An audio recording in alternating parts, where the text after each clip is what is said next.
За сайн бацхан өрхмөнд сонсогчд үзэгчтэй. Энэ одоо Австрали улсаас одоо анд Австри байгчтай улсаас тий.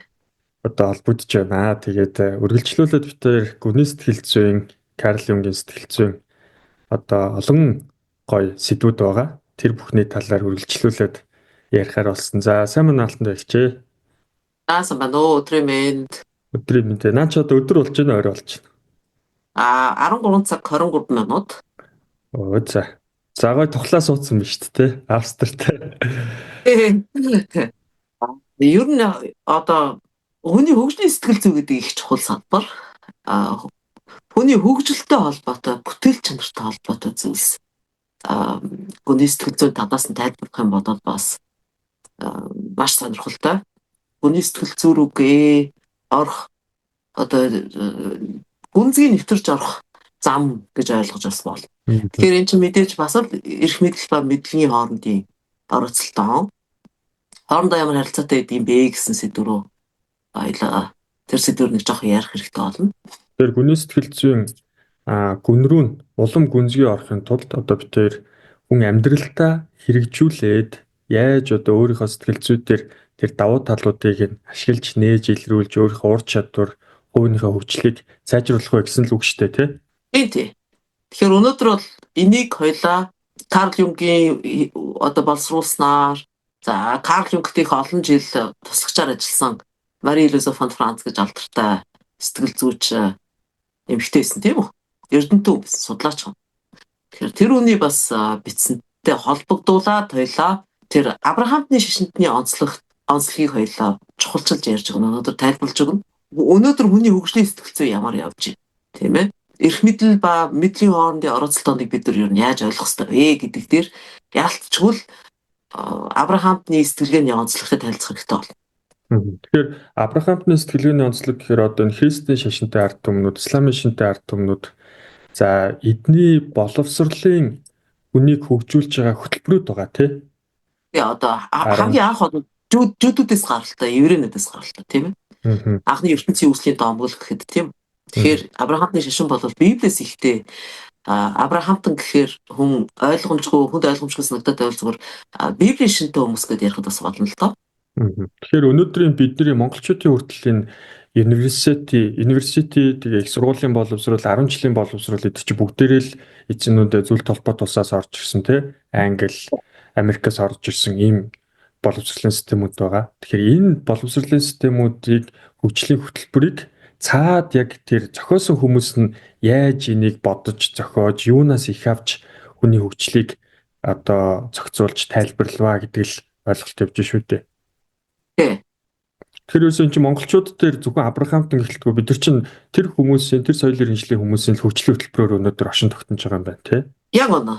Тийм учраас хүний хөгжлийг ярихын тулд хүний хөгжлийн сэтгэл зүй, хүний бүтээл чанар гэж юу юм бэ гэдгийг ярихын тулд заавал одоо эдийн сэтгэлгээнээс биднэрт хүчээр одоо тулгаж байгаа баахан нөхцөл юунод болцлоод байна шүү дээ. Бид нар нөгөө урд нь түрүүж байгаа подкаст ярьж ирсэн бид нар ямар одоо хэв горимд орчлоо гэж яриад байгаа матрикс тийм. Дэлхийн нэг загвартай хөгжлийн нэг загвартай болоод дэлхийн олон орнууд энэ л загвараар хөгжих юм шиг ойлгол ангил явж байгаа. Тэгэхээр бид нар хүсээгүй яг энэ горимын дотор л явж байна гэсэн үг тийм. Тэгэхээр бидний хөгжилд ер нь ямар юм саад болж байна вэ? Энэ хөгжил ер нь энэ Библийн шашинтай хүмүүсээс гаралтай хөгжлийн загвар ер нь биднэрт үлзий болох юм уу? Аль эсвэл баг энэ том соёл иргэншлийн хөгжлийн өтөг бордоо болж дуусах юм уу? Ийм асуулт гарч ирнэ. Энэ ер нь зөв юм уу буруу юм уу? Эсвэл одоо энэ хөгжлийн загвараар бид ингээ хөгжөд яваад байна өөрсдөө хөгжөд гэж ойлгоод байгаа шүү дээ. Тэгээд бас төр засгаас ийм хөгжил нэгтгэх болсон. Бидний хөгжүүлсэнгүү, улсаа хөгжүүлсэнгүү гэдээ ингээд нэхэд байгаа. Гэтэл эн чинь загвар бол яг манай Монголын нөхцөл болцоонд яг таарах хөгжил юм уу юм уу? Бид нар ер нь өөрснөө яаж хөгжих ёстой? Яаж хөгжмөр байгаа юм? Энэ тухайгаа бол ерөөсөө ярихгүй байгаа. Энэ чинь юу хэлээд байгаа гэхээр ерөөсөө бид нар хүчээр тулгаад өгсөн тэр горимд л бид нар орсон байх гэсэн. Тэрний цаатахыг дагуулж харж чадахгүй шүү дээ бид нар. Үлгэрлэх юм бол биднэрт нэг юм хорвоо дэлхийг ингэж харна гэд нэг юм шил зүгөд өгцөө. Нэг өнгөтэй шилтэй. Тэр линзээрээ тэр шилээрээ л хараад яваад байна гэсэн.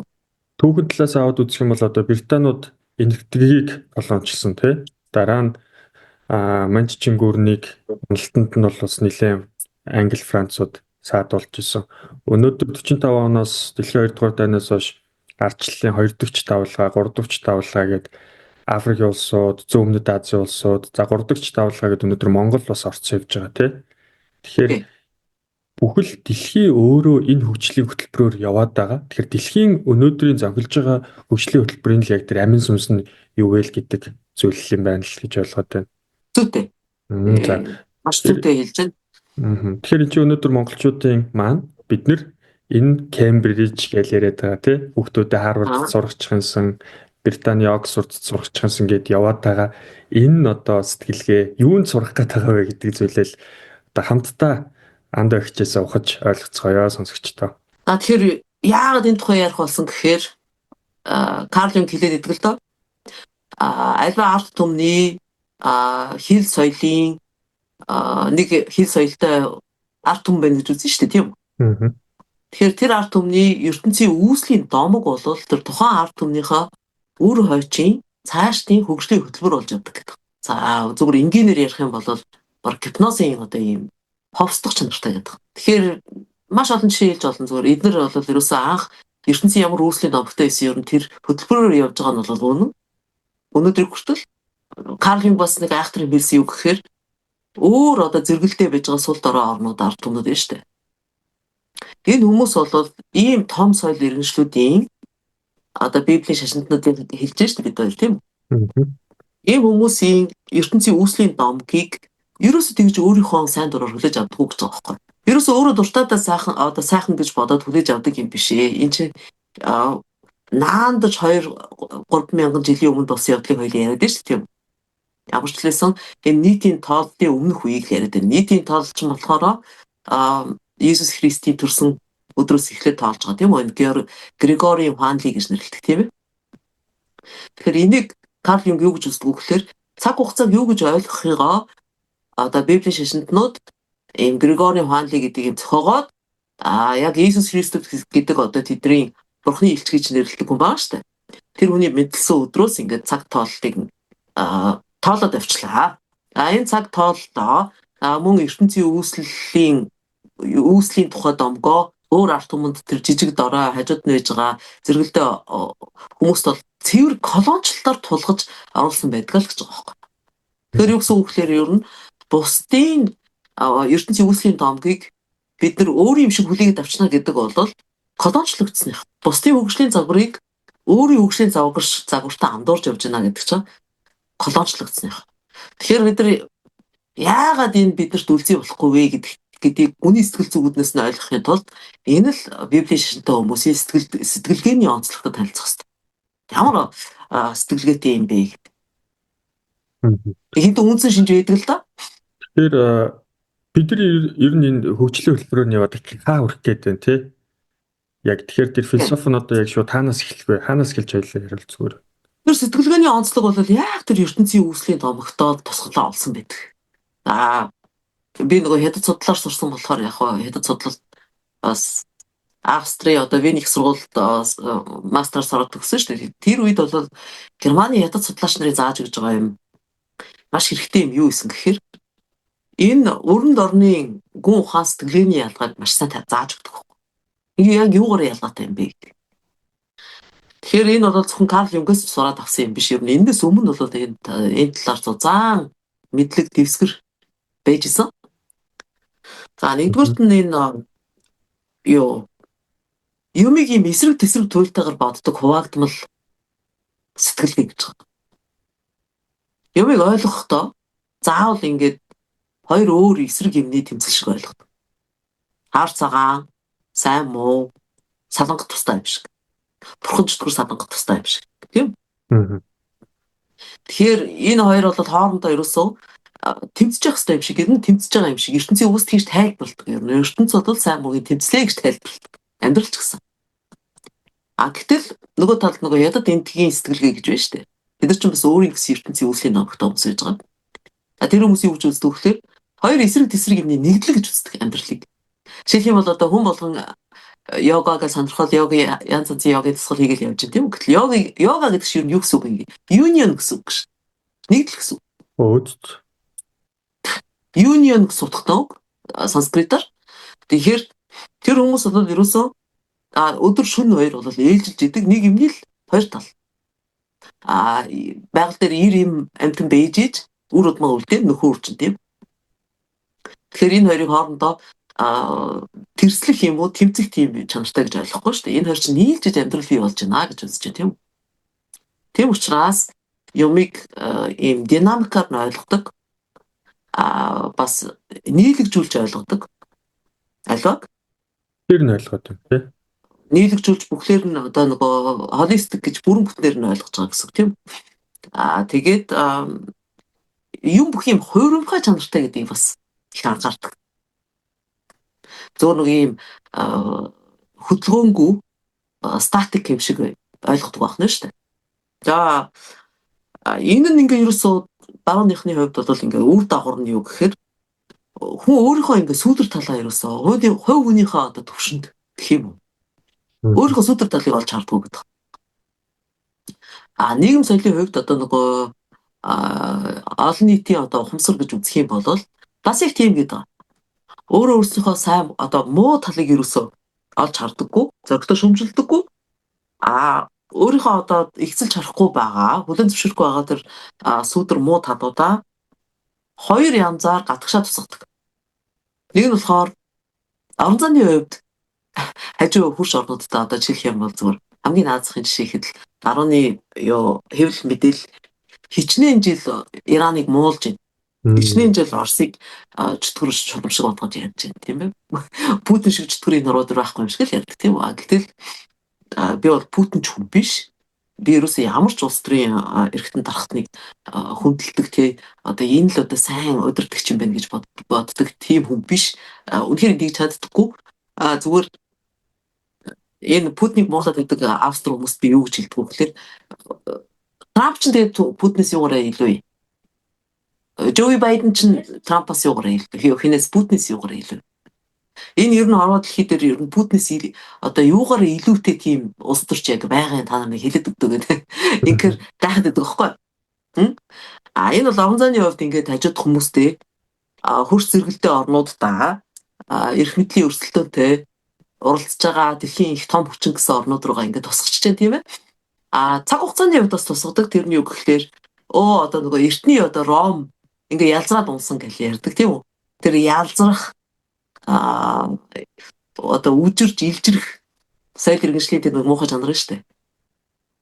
Тэр өөрт нь одоо болж байгаа процесс шүү дээ. Уул нь бол бас энд болж байгаа процесс тийм үү. Тэр дугаараа ярихгүй мөртлөө одоо мэдэндээ ингээл одоо эдгээр шившгээ дэлгээл нөгөө диди миди юулээ паф диди өөр юу лээ тэр нөгөө хүүхдийн цуснаас адренохром гэдэг ээлц гаргаж авдаг мавдаг гэл одоо энэ шившгээ дэлгээл байгаа шүү дээ тийм үү. Энийг хэвлэл мэдээлэлээр бол хэрхэвч ярихгүй шүү дээ. Одоо сошиалар юм уу хүмүүс ингэж яриад эхлэе. Энэ одоо юу болж байна гэж ярихгүй шүү дээ. Одоо эзэж тэгж аль биесны хэвлэл мэдээлэлээр ярихгүй тийм үү. Тэгсэн мөртлөө тэр эртний юу Ром бол одоо ялцсан байсан байна. Үгүй бол нөгөө Османы хаан тулс те. Одоо жишээлх юм бол грекүүдээс нэг юм минуттэй жишээ зурагтаар одоо грек яагаад хөгждөггүй сэргдэггүй вэ? Грек ч одоо Европын холбооны улсад эдийн засгийн хувьд асар их дарамт чирэгдэл учруулж идэг орн шүү дээ. Тийм ээ? Тэгээ мангар их өртөө. Тэгээ Европын холбооныхны дандаа татаацаар амьдарч идэг тийм үү грекүүд. Тэгээ нэг тийм грекийн эдийн засгийн хямралын тухай хоцрогдсон байж байгаа зогсон гүйж байгаа байдлын тухай баримтат кино дээр ярьцлага маягийн баримтат киногаа тэгээ грек хүнээс ингээ асууж байгаа байхгүй. Танах одоо яагаад ингээ хөгжихгүй байна гэл ингэнгууд манайх ч юм жоох ялзарсан. Энэ ялзрал хаанаас одоо гэж. Энэ Османы хаан тусаас үлдсэн үлддэг. Асуудлаа хүмүүс рүү чихэд шүү дээ. Биш одоо нөгөө би хэлсэн шүү дээ нөгөө юуны хувьд цаг хугацааны хувьд бол бас айгу өнгөрсөн үерүүд чигчээ шүү дээ тийм. Гэхдээ яг аливаа улсын өнөөдөр байж байгаа хөгжилд нөлөөлөх түүхэн хүчин зүйлүүд байлгүй л яг. Жишээлх юм бол манай хөгжлийг 300 жилийн манжийн даргалал боомлсон. 70 жилийн коммунизмын үед бас биднэрт хор хөнөөлтэй юм тохиолдсон тийм ээ. Тодорхой хэмжээгээр Тэгтээ бүх бурууг ингээд тэр чигээр нэг юм руу ингээд чигтнэ гэдэг л хэцүү байхгүй. Тэгэхээр эдгэрт бол яг ийм хандлага маш их байдаг. Гэтэл нөгөө талд одоо нэг тийм яриа өгдөг шүү дээ. Жишээлх юм бол Японуудыг одоо хин нэг Япон хүнд ингээ муудаад ярихаар шууд өөр дээрээ коллективор нь тусгаж аваад нийтэд нь өөрсдийг нь хэлж байгаа юм шиг тусгаж аваад ингээд идэх гэдэг байна шүү дээ. Тийм ээ уучлаарай би тэрэн дээр ажиллаж байгаа. Тийм ээ?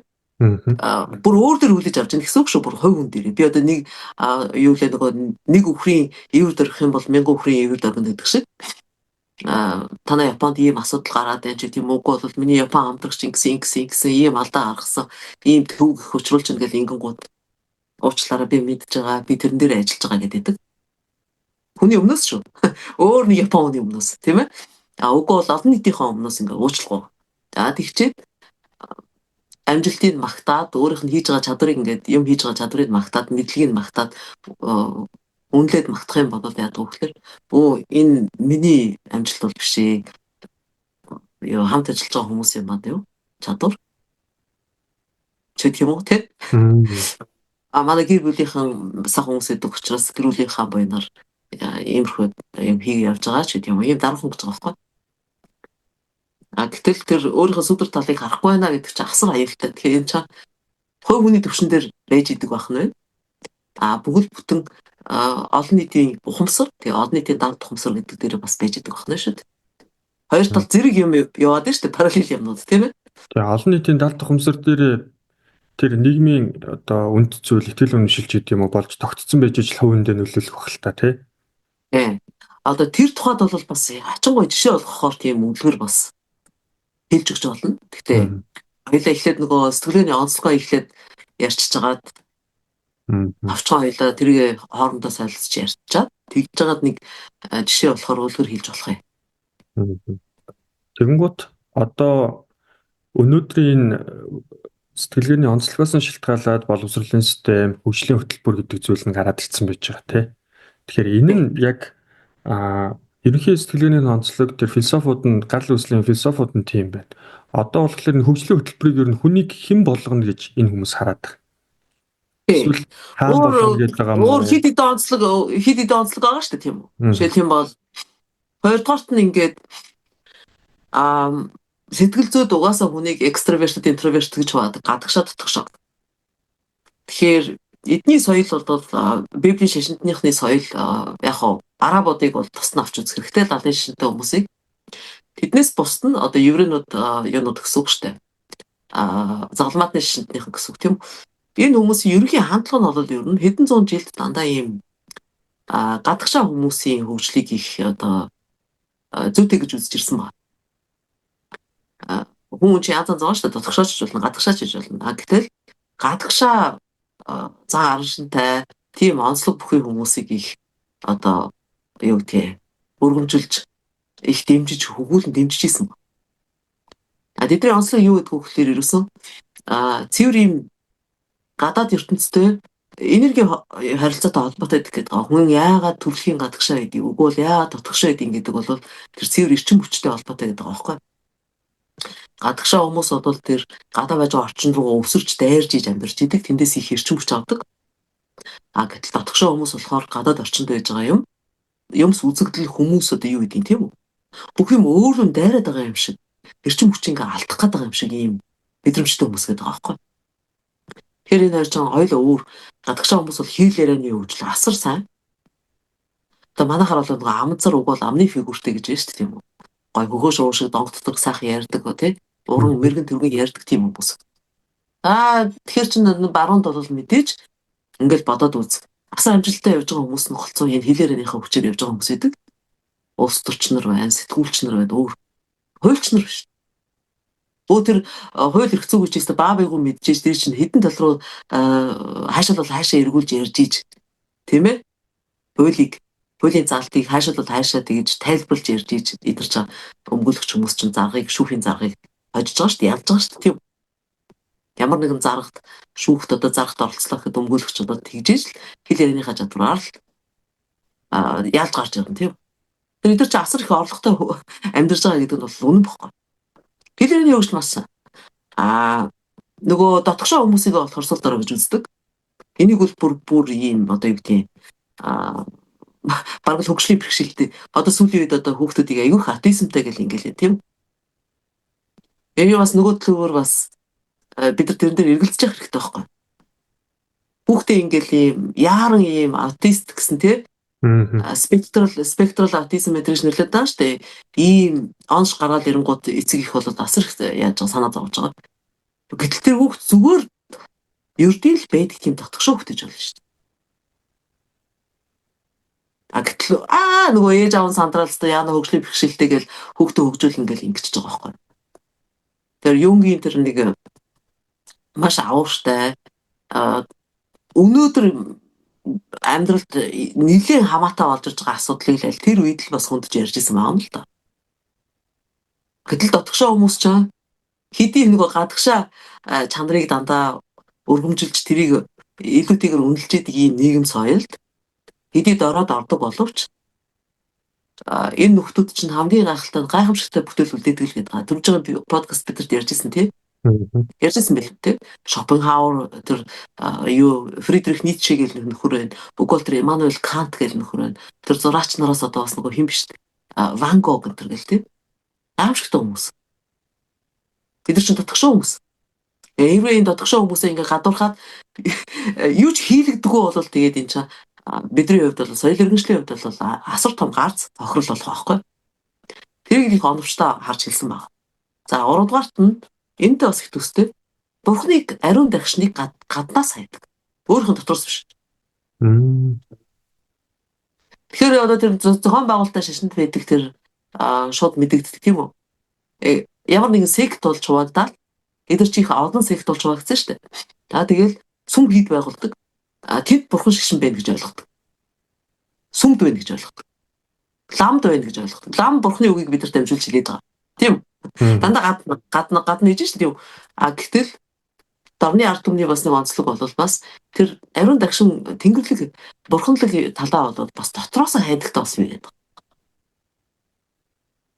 Заавал сүм дуган руугааргүй сүм дуганд гүйж очихгүйгээр заавал нөгөө католик шашны сүмийн ламд очиж нүглээ намжлахгүйгээр өөрийгөө мэдээд яваад гэсэн үг байхгүй.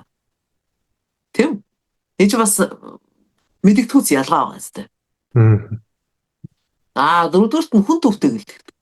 ертөнц ингээл ерөөсөө хүнийг тойрж одоо хүний хүсснээр байж идэм юм шиг тэгж боддог тийм. Бурхныг яаж төсөөлдгөө гэхээр яг нэг хүний дүрстэй хүн дүрстэй одоо хүний төрхтэй тийм антропоморф гэж нэрлэдэг л дээ. Хүн дүр төрхтэй тийм явгаар эрэгтэй бурхнаар төсөөлж боддог. Тэр ингээл ертөнцийг бүтээгээл тэгэл сайн мог шүүгээл тэгэл тэр нөгөө шүүх өдөр ирнэ гээл те. Ийм. За 5 дугаарт нь логоцентрик гэдэг тэр юу гэж хэлж байгаа гэхээр одоо хоёлаа бүр зайлшгүй хэрэгтэй хүмүүсийг л хэлж байгаа. Манай сонсогч нар бол бас ирээд подкаст сонсоод хоёлаа ажигласан шүү дээ тийм үү. Гадаад үгтийг хэлээд байгаа чи.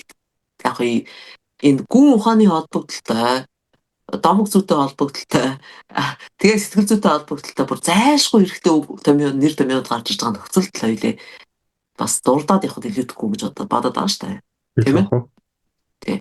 Тэгэхээр тэр логоцентрик гэж юу хэлээд байгаа гэхээр ерөөсөө ийм үсэг тоо бицэн юмд ухаангүй сүсгтэй. Эзнийг хэлээд дээ шүү тийм. Амьдралд бол сүсгэлэхгүй байна. Сая тэр нэг ямар пери үлээ нэг хүүхэн сансарт явчаад бууж ирээд ёо дэлхий хөрш шороо үнсэн юм байна шүү дээ. Сансрын хөлгөөс бууж ирэнгүүтээ дэлхийгээ саналаа гээд хөрс үнсэн юм байна шүү дээ. Газар сунаж унаад тэгсэн чинь ингээд дургуцаад яриад байна гэдэг бас бараад байхаа. Монгол хүн бол тэрийг хараад бол нэрс дургуцахгүй байхгүй. Идэггүй ихээ хөндлөж байна. Идэггүй ихээ сандсан ирсэн байна. Их байглаа сандсан ирсэн байна. Энэ зингэр гаргаа сандсан ирсэн байна гэж бодсон шүү тийм үү? Тэр бол дургуцаад байхгүй шүү дээ. Тэгэхээр эдний тэр нэг бүр мэддэхгүйц өөр юм юу гэдэг вэ гэхээр амьдрал оршихуугаа хайрлахгүй мөртлөө тэр үсэг битсэн юм. Тэгээд тэр тоо ийм 3 юм хөөгөө өвчдөг. Эндээ ухаангүй сүсгдэг. Аимшигтэй тэр Библиэд ямар сүсгтэй хэлээ. Тэрнийхээ төлөө хичнээн юу залмаатны аяндаа хийж хичнээн олон ард түмнийг алж устгасан билээ тийм. Цус байлдан дагуул тэгээд явж илээ штэ. Залмаатны аяндаа ингээл тийм. За ийм ухаангүй сүсгтэй энэ аюултай одоо үр дагавар ямар муу үр дагавар вэ гэхээр олон түмнийг одоо ямар нэг номлолоор мунхруулахад их амархан болдог. Тийм ээ. За олон түмэн бол одоо ингээл нэг одоо тийм баг шүү дээ. Тэр ураны яриан дээр ч гэстэй би ингээд PhD хамгаалсан. Би эрдэнэ ингээл ярих юм бол тэгэл хүмүүс үнэмшнэ. Гэтэл амьдрал ямар байгаа? Тис өөрөж болно тийм үү? Тэр хүний хэлээд байгаагаас тис өөр байгаа тахад л заавал тэр үнд итгэх хэрэгтэй. Жишээлбэл бол вакцин бас гараад ирж байгаа шүү дээ тийм үү? Асар амьдрал бодит амьдрал нөхцлөөс шаал уур тасархай юм гарч ирээд тахад чам. Бүр шаал эсэргээрээ үрдэн гарч ирээд тахад чинь нэг хэд эрдэнэтэй хүмүүс ийм шинжлэх ухаандаа итгэе. Ингээс учдаг. Тэгээд аюултай байгаа зү. Олон нийтийн мэдлэг тэгээд тэр эрдэнэтийн мэдлэг шинжлэх ухааны хөгжил энэ хоёрын хооронд хичнээн зайв. Тэр шинжлэх ухаанч эрдэнэтийн хэлээд байгаа бидэрт айлдаад байгаа тэр хууль одоо баг шинжлэх ухааны хууль гэж бидэрт номлоод байгаа шүү дээ. Тэр номлол тэр одоо онол гэтэл амьдрал дээр болж байгаа энэ хоёрын хооронд хичнээн зөрүү. Ясам дээр бол бүр дэлхийгээс Марс нөгөө ангарах хүртэл тийм зайтай байгаа шүү дээ. Одоо манай бол өдөр шүншиг ялгаатай гэж ярьдаг тийм ээ. За одоо ингээд эндээ автаад ингээд одоо тоогоо шүтэл тэр бицэн юм аа шүтэл номоо шүтсээр байгаа нөгөө учиргүй хүн өөрөө оюун ухаанаараа дийлж уншихааргүй тийм юутай дата банктай болцсон. Мэдээллийн сантай болцсон. Тэрийг одоо нөгөө алгоритм хиймэл оюун ухаанаар уншуулахгүй болохгүй. Иймэрхүү тийм. За 6 дугаарт нь болохоор тэр хүний төрөлх төрийн чадвар байгаа гэдэг байгаа шүү дээ. Юу вэ? Бодол сэтгэх, мэдрэх, биений мэдрэмж. Бодол сэтгэх нөгөөх нь сэтгэл. Эмоцтой холбоотой сэтгэлийн үүдэлтэй тийм. Энэ хоёрыг эсрэг зэрэг чадвар. Нөгөөх нь болохоор цүн совин 5 метр хүү. Тэ. За ингээ ийм дөрвөн чадвар байлаа гэхэд хамгийн сонин. Тэр бодол сэтгэх зүүн совинг болохоор тэнгэрлэг гэж үзээд. Тэр сэтгэл тэр 5 метр хүү гэдэг чадварыг нь болохоор их газар их гэж одоо дэлхийх тоост хорвоогийн их доор давж үзээд нь шүү дээ. Тэгээ бас амтналаг гэж үздэг байхгүй бүдүүлэг. Бурханлаг биш гэж үздэг. Бүр чөтгөрл бүр муугаар хэлбэл бүр чөтгөрлөгч гэж үзнэ. Тэгэхээр ингээд хүмүүсийг асар өрөөсгөл хэдэн зуун жил өрөөсгөл хөгжүүлж ирсэн байгаа үстэй. Сэтгэлийг муу гэчихэд байна тий. Сэтгэл бол чөтгөрлөгч байж болно нөгөө дорд үзээд байгаа байхгүй юу? Энэ бол ерөөсө бурханлаг тийм тэнгэрлэг юу бол чанар бол энд байхгүй гэж үздэг шүү дээ. Тэгэхээр тэр тэнгэрлэг гэдэг юмыг зөвхөн тэр хоёр чадварт нь тусгаад нөгөө хоёрыг нь болохоор бүдүүлэг, дорой, хэрэггүй ашиггүй гэдээ үзчихэж байна бүр. Тэгээ энэ ч одоо бол яг одоо болж байгаа хөгжлийн загвар дээр бол яг хаягдчихж байгаа байхгүй. Хэрэггүй ашиггүй сэтгэл ер нь хинт хэрэгтэй юм баг тийм биз дээ. Одоо ингээд жишээлх юм бол би нэг банкны брокер хэлэх хэд овхон шиг мөнгө хийгээд нөгөө Wall Street-ийн чонднууд гэдэг шиг тийм кино хийсэн шүү дээ. Леонардо Ди Каприо тоглосон билүү. Би ингээд мөнгө хүүлмээр идэг тийм үү. Тэгээ мөнгө хүүлэх гэхээр хэрвээ миний ингээд сэтгэл намаа зулгаагаад байвал надад саатдаг шүү дээ. Мөнгө хүүлэх ажилт маань. Тэгэхээр ингээд хүний одоо нэг уран зохиол бурхан зохиол бүр юм хөвшил болцсныг тийм стереотип маягийн ойлголт байгаа гэдэг шүү дээ. Өлөг болцсон. Юу гэхээр миний толгой ингээд байна. Голцоо нэг хайр дурлалын тухай хүүхд хүн дээр гарч ирдэг тийм кино минон дээр гарч ирдэг тийм үү. Зөв сэтгэл маань болохоор нэг өөр юм хэлээд байна. Энэ хоёр тусдаа юм шиг. Энд чинь юу хэлээд байгаа гэхээр ерөөсөө эдний одоо дотоод сэтгэл зүй асар хуваагдмал болсныг хэлж байгаа. Нэг үгээр бол би баруун гараараа юм хийж хахад зүүн гараараа тэрийг сүтгэж идэг. Гэтэл яг хүн яа ингэж амьдрах хэвтэй юм бэ? Энэ яг хүний амьдралын утга учир юм уу гэх юм бол бас өөр шүү дээ. Тийм өөрөөр хараад байгаа хүмүүс биш шүү дээ. Тийм соёл иргэншилтэй байсан хүмүүс одоо тэгтээ эднийг дуурайгаад сармагчилж дуурайгаад нэлээд адилхан болсон л доо. Тэгтээ нөгөө юу бит бус өв соёл нь одоо яг харуулад байдаг байхгүй. Оноо Upanishad нь нөгөө ядтын Lao-Tzu, Tao Te Ching гэж нэрлэдэг сонгодгууд нь шүү дээ. Тэ Даоист тэр сонгодгууд гүн ухааны сонгодгууд байж байгаа тийм үү ядтын эртний ядтын. Эртний одоо энэ тийм вед гэл юм байж гэн тийм үү. Тэгэл Upanishad, Chandogya Upanishad энэ төрөл зөндөө юм байж байгаа. Тэгэхээр тэд нар дотор бичсэн байгаа юмнууд нь эднийхээс ингээд тис өөр болоод байгаа харагдаад байгаа учраас ядгатай байгаа учраас яг ийм онцлог байна гэд судлаач нар гаргаад ирсэн байгаа. Тэгэхээр одоо миний сая ойлгосноор бодож сэтгэх зүн бэлэг хоёрыг тэнгэрийн чадвар те бурханлаг чадвар гэж үздэг байна. Тэгэхээр энэ хөгжлийн хөтөлбөртөө энэ холбоотой энэ талаа илүү барьж хөгжүүлэх ёстой болчиход байна гэж ойлгож болох уу те? Энийг бол Эрих Нойман гэж бас их алдартай гүн сэтгэл зүйч. Ухамсар бадалд ухамсарын тухай их том ном бичсэн.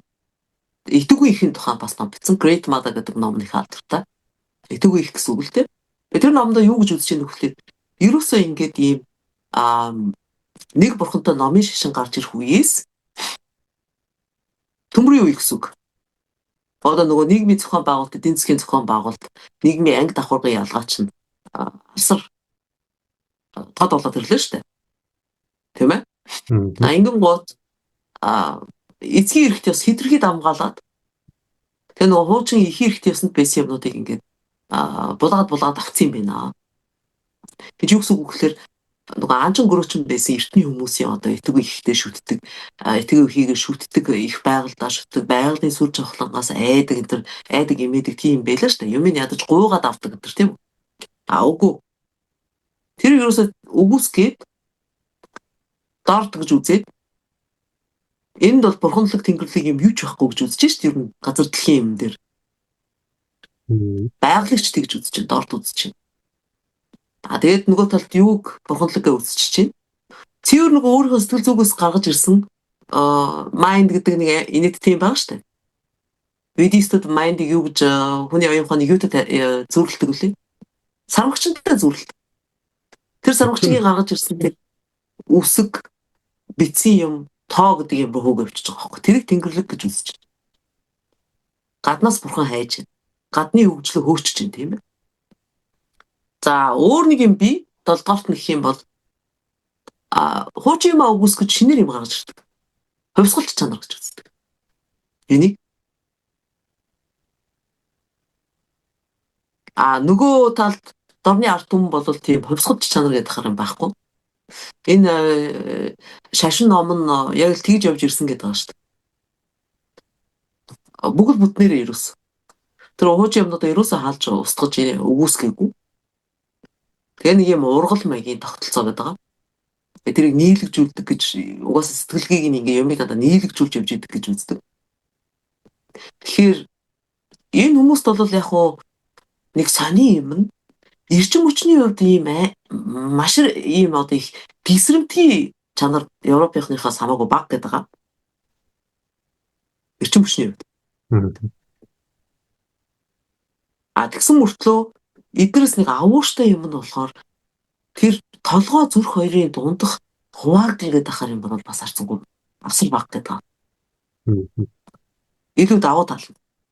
Юмыг дандаа нийлэгжүүлж бүтнээр нь авч бүгд бүтнээр нь авч ойлгодог учраас анхнаасаа тэр хүү нэгдлийн үеэс дамжиж ирсэн их хэрэгтэй ёсноос дамжиж ирсэн юмнуудаа ерөөс үгүйсгэж үгүй хийгээгүй хувьсгалч маягаар ийм одоо шинээр бошиг айлдаж шинээр одоо хаанлыг гаргаж ирж он тол танилцуулж ингэж явж байгаагүй учраас дотоод сэтгэлгээ нь хувь хүнийхээ хэмжээд гэсэн үг шүү дээ. Дотоод сэтгэлгээ нь хуваагдмал биш гэдэг.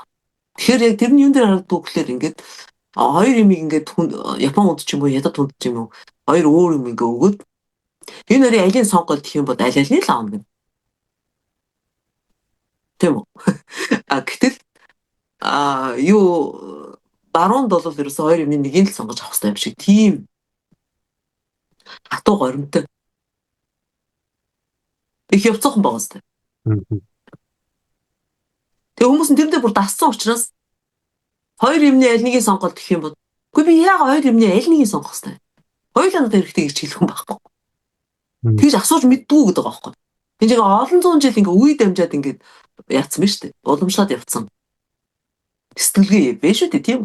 Энэ одоо бидний сэтгэл зүй дотоод хүний нөгөө хуваагдал гээд ороод ирчихэж байгаа зүйлийн цаад нөгөө сургаал нь болоод өвчиж байгаа учраас одоо бидний амьдрал дээр ингээ буунгууд юу гэдэг хэд сэтгэл хөдлөлөө барьж амьдралаа сонгох те эсвэл хэд одоо юу гэдэг төгс ертөнцгээл университи, ажлын байр, карьер өсөлт гээл те тэрнийхээ хажуугаар зүгээр гэр бүл буюу сэтгэл зүрхний асуудлыг нэг хэсэг нь л байх ажлын амьдрал карьер бүтээж явах процессын дунд нэг гэр бүлийнх нь амьдрал сэтгэл зүрхний асуудал нэг хэсэг нь байхаар ингэж төлөвлөд байгаа нь баг энтэй цаацдаггүй холбоотой юм шиг харагдаад байна л та.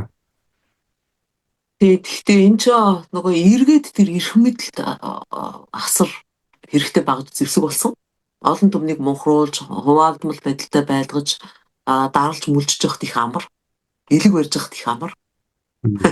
Тийм ээ. Асар эрх мэдэл хэдгүүний гар дээр төлөвлөхөд их хэрэгтэй багж зэвсэг болсон гэж ойлгоход ерөөсөө буурдахгүй. Тийм ээ. Тэгэл одоо хард нийгмийг ерөөсөө нөгөө талцаж муудалцаж болох бүх юм дээр нь талцуулсан маа. Гадаад, дотоод, баян, ядуу, өдөө, хотынх өөр хөвшин залуу одоо нөгөө Z generation гэж нэрлэдэг тийм хамгийн сүүлийн үеийнхний хэлээд ах шиг байгаа тийм. Эрэгтэй, эмэгтэй. Тэгээд чи бас тэр Z generation Z гэдгийн тухай бодож үзсэн үү? Яагаад Z гэж чинь? Цаанд бол хамгийн сүүлийн үсэг шүү дээ. Эдгээр чи өөрснөө одоо ертөнц төгснө гэж номлодог тэр цагт болцсон учраас тэгж яриад байгаа юм шүү. Энэ юмнууд чинь бэлэгдэл нь ерөөс санаандгүй юм байдаг байхгүй. Бид нар анхаарахгүй яваа л гэдэг. Тэ? Ажиглын бол тэр евроны мөнгө нэмэгдэж шүү дээ. Тэрийг нөгөө нэг сүлт талаар нь тоо биш сүлт талаар нь ингээд яг тэг дундуур нь ингэж нуглаад, уртааш нь ингэж нуглаад тэг ингээд нийлүүлэхээр дундаас нь баа гэдэг ийм юу шиг манай нөгөө нэг юу шиг эрлэг хаан шиг дүртэй тийм бурхны дүр харагддаг шүү дээ. Санаандгүй юм ерөөсөө биш. Тэгэхээр энэ бэлэгдэл гэдэг юм одоо сүүлийн үед монголчууд их яриад байгаа шүү дээ. Энэ тэмдгүү ингээд суурга босгоод ахаар нөгөө манай байгалийн лус савдгийн хөдөлгөөнийг ингээд хорчдөг юм байна. Энэ нутагтаа ээлтэй байсан тэр эрчим хүчний хөдөлгөөнийг ингээд суургаар ингэж зогсоож боогод идэв юм байна. За нэг хачин хөшөө дурсгал босгодог болсон шүү дээ одоо. Жишээлх юм бол нөгөө юу манай Сүхбаатарын талбайны урталтууд бий барьсан бэлээ. Ийм сонин фортавдрис. Тэ. Тэгэхээр ийм бэлгэдлийн чанартай юмнуудыг бол бид нар анзаарахгүй л яваа л байдаг.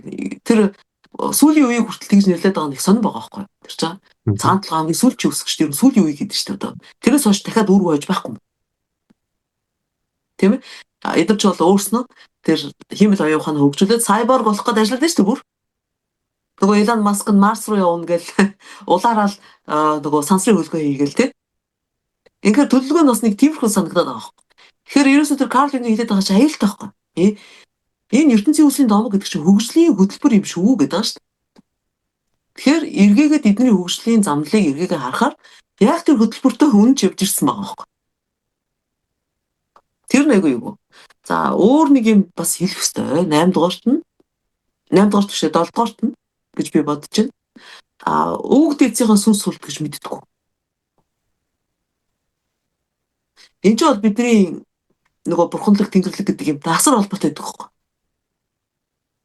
Монголчуудын хувьд нүүдэлчтэй. Өвөг дээдсийнхээ сүнс султыг асар шүтнэ. Тэр чинь нутагтаа эргээд харсан тэнгэр болоод бидрийг ингээд одоо тийм яриа зөндөө байдаг ч та айлын малын хүртэл хариулаа явж идэг гэдэг. Тэнгис сонсч ирсэн үү? Тэгээд комментэр нь тогтсноос хойш тэгэл сүнс байхгүй өвгдийн одоо юу муу байхгүй тэгэл оршуулах зан үйлийнхэн талаар Тэр энэ яг л нөгөө тий нэг бурхантай номын шашин номлож гаргаж ирэнгуут тэрийг үгүйсгэсэн. Одоо хувьсгалч хуучнаа үгүйсгдэг. Хуучин руугаа гар буугараа бууддаг тэр юугаараа сэтгэлгээгээрээ үгүйсгэд байх болгоцсон. Их хэрэгтэйсийг асар муу гэж үзсэн. Тэрийг ерөөсөө бас чөтгөрлөг шуданлаг гэж яасан. Үгүйсгэсэн байж байгаа. Ингээ явж байгаа хүмүүс шүү дээ тийм үү. Тэгээд үе шаттайгаар ингээл явуулах тэр үг дийцийн юу сүнс сүлд гэдэг юм ойлголт байхгүй болсон байна. Тэгээд оронд нь Карл Юнг амар юм хэлдэг. Энэ үг дийцийн сүлд сүнс гэдэг чинь нөгөө архетип гэдэгтэй яг холбоотой. Эртний төрөл гэдэгтэй. Тэгэхээр ингээд өр очдын юм ээлтэй биш, ээлгүй юм сонин тэрслүү харилцаатай болчихно. Илэг буруутай харилцаатай болчихно. Өнөө нөгөө эртний оршихуугаараа ахуугаараа байж байгаа хүмүүс нь шүү дээ. Одоо их цөөхөн үлдсэн хүмүүс байгаа дэлхий дээр. Индианууд ч гэдэм үү, монголчууд ч гэсэн орно. Манай монгол малчид. Өнөө үг дээдсийн сүнс нь биднэрт ингээ амьд явах хэрэгтэй хэлж өгöd идэг. Өөрт ээлтэй. Гэтэл эднэрт болохоор тэрслүү харилцаатай болсон. Нүүр буруулсан. Эднэр юу шүтдэг гэхээр оронд нь тэр Меркур гэдэг бурхныг шүтдэг. Шид бурхан гэдэг. Ид шид шүтдэг байхгүй. Яагаад ид шүтээд юм гэхээр хаана хайр байхгүй, тэнд эрх мэдэл галзуурдаг. Тэнд ийм эрчим хүчний одоо урсгал байхгүй болдог. Тэгэхээр хэсэг хүмүүс зөвхөн эрх мэдлийн төлөө, эрх мэдэл төлрүүлэхийн төлөө амьдарч эхэлнэ. Тийм ээ. Тэгээд эрх мэдэл төлрүүлэхийн төлөө яах вэ? Ид шид хэрэгтэй бол. Тийм гол шидэт бурханд бол сүдтэй одоо сүсгтэй байдаг учраас зүүдэнд нь ер нь болцоо төр шидтэй ид шидтэй холбоотой юм зүүдэнд нь ирдэг гэдэг байгаа. Тэгэл одоо энэ нөгөө юу одлын машинаас ахуулаад Менделевийн үеийн системийг хүртэл эдэр чинь зүүдлээд мэдсэн л гэдэг байгаа шүү дээ. Henri Poincaré гэдэг нөхөр идэг Францын альгебрч дээд тоо математикаар бас англи сурхий томьёонууд гаргаж ирсэн гэл байгаа. Тэр хүн чинь тэрийг бол ерөөсөө зүүдлэл олцсон гэдэг байгаа шүү дээ. Бас тэр нэг Ньютон гэж нөхөр байна. Тэр чинь бас зүүдээр асар их мэдж авсан л гэдэг байгаа шүү дээ. Одоо тэр юу лээ? Нөгөө дэлхийн татах хүч гэдэг үлээ тийм юм нэг л ярьсан шүү дээ. Тийм үү Ньютон ч. Ньютоны физикийн их том нээлт шүү дээ. Тэгэл тэдний тэр нээлтүүд нь зүүдээр нь орж ирсэн юмнууд байдаг гэдэг байгаа байхгүй. Тэгээ тэрийг Карл Юнг юу гэж тайлбарладаг вэ? Тэгэхээр бод Меркур гэдэг ийм бурхан ид шидийн бурхан шүтдэг учраас тэр нь эднэрээр ингээд технологийн чанартай юм хэлж өгөөд тоглоод идэг. Эднэрээр. Технологийн чанартай юм нь болохоор юм хийж бүтээхэд чөтгөрлөг юм хийж бүтээхэд бол өнөөдөртөө ашигтай хэрэгтэй байдаг. Явандаа бол бидний нөгөө амьсгалах агаар уух ус гизэд ижих хөрс шороо байгаль орчны маань их усрын маань үгүй хийх юмнууд байдаг байхгүй. Айхтарсан байгаа юм шүү тий.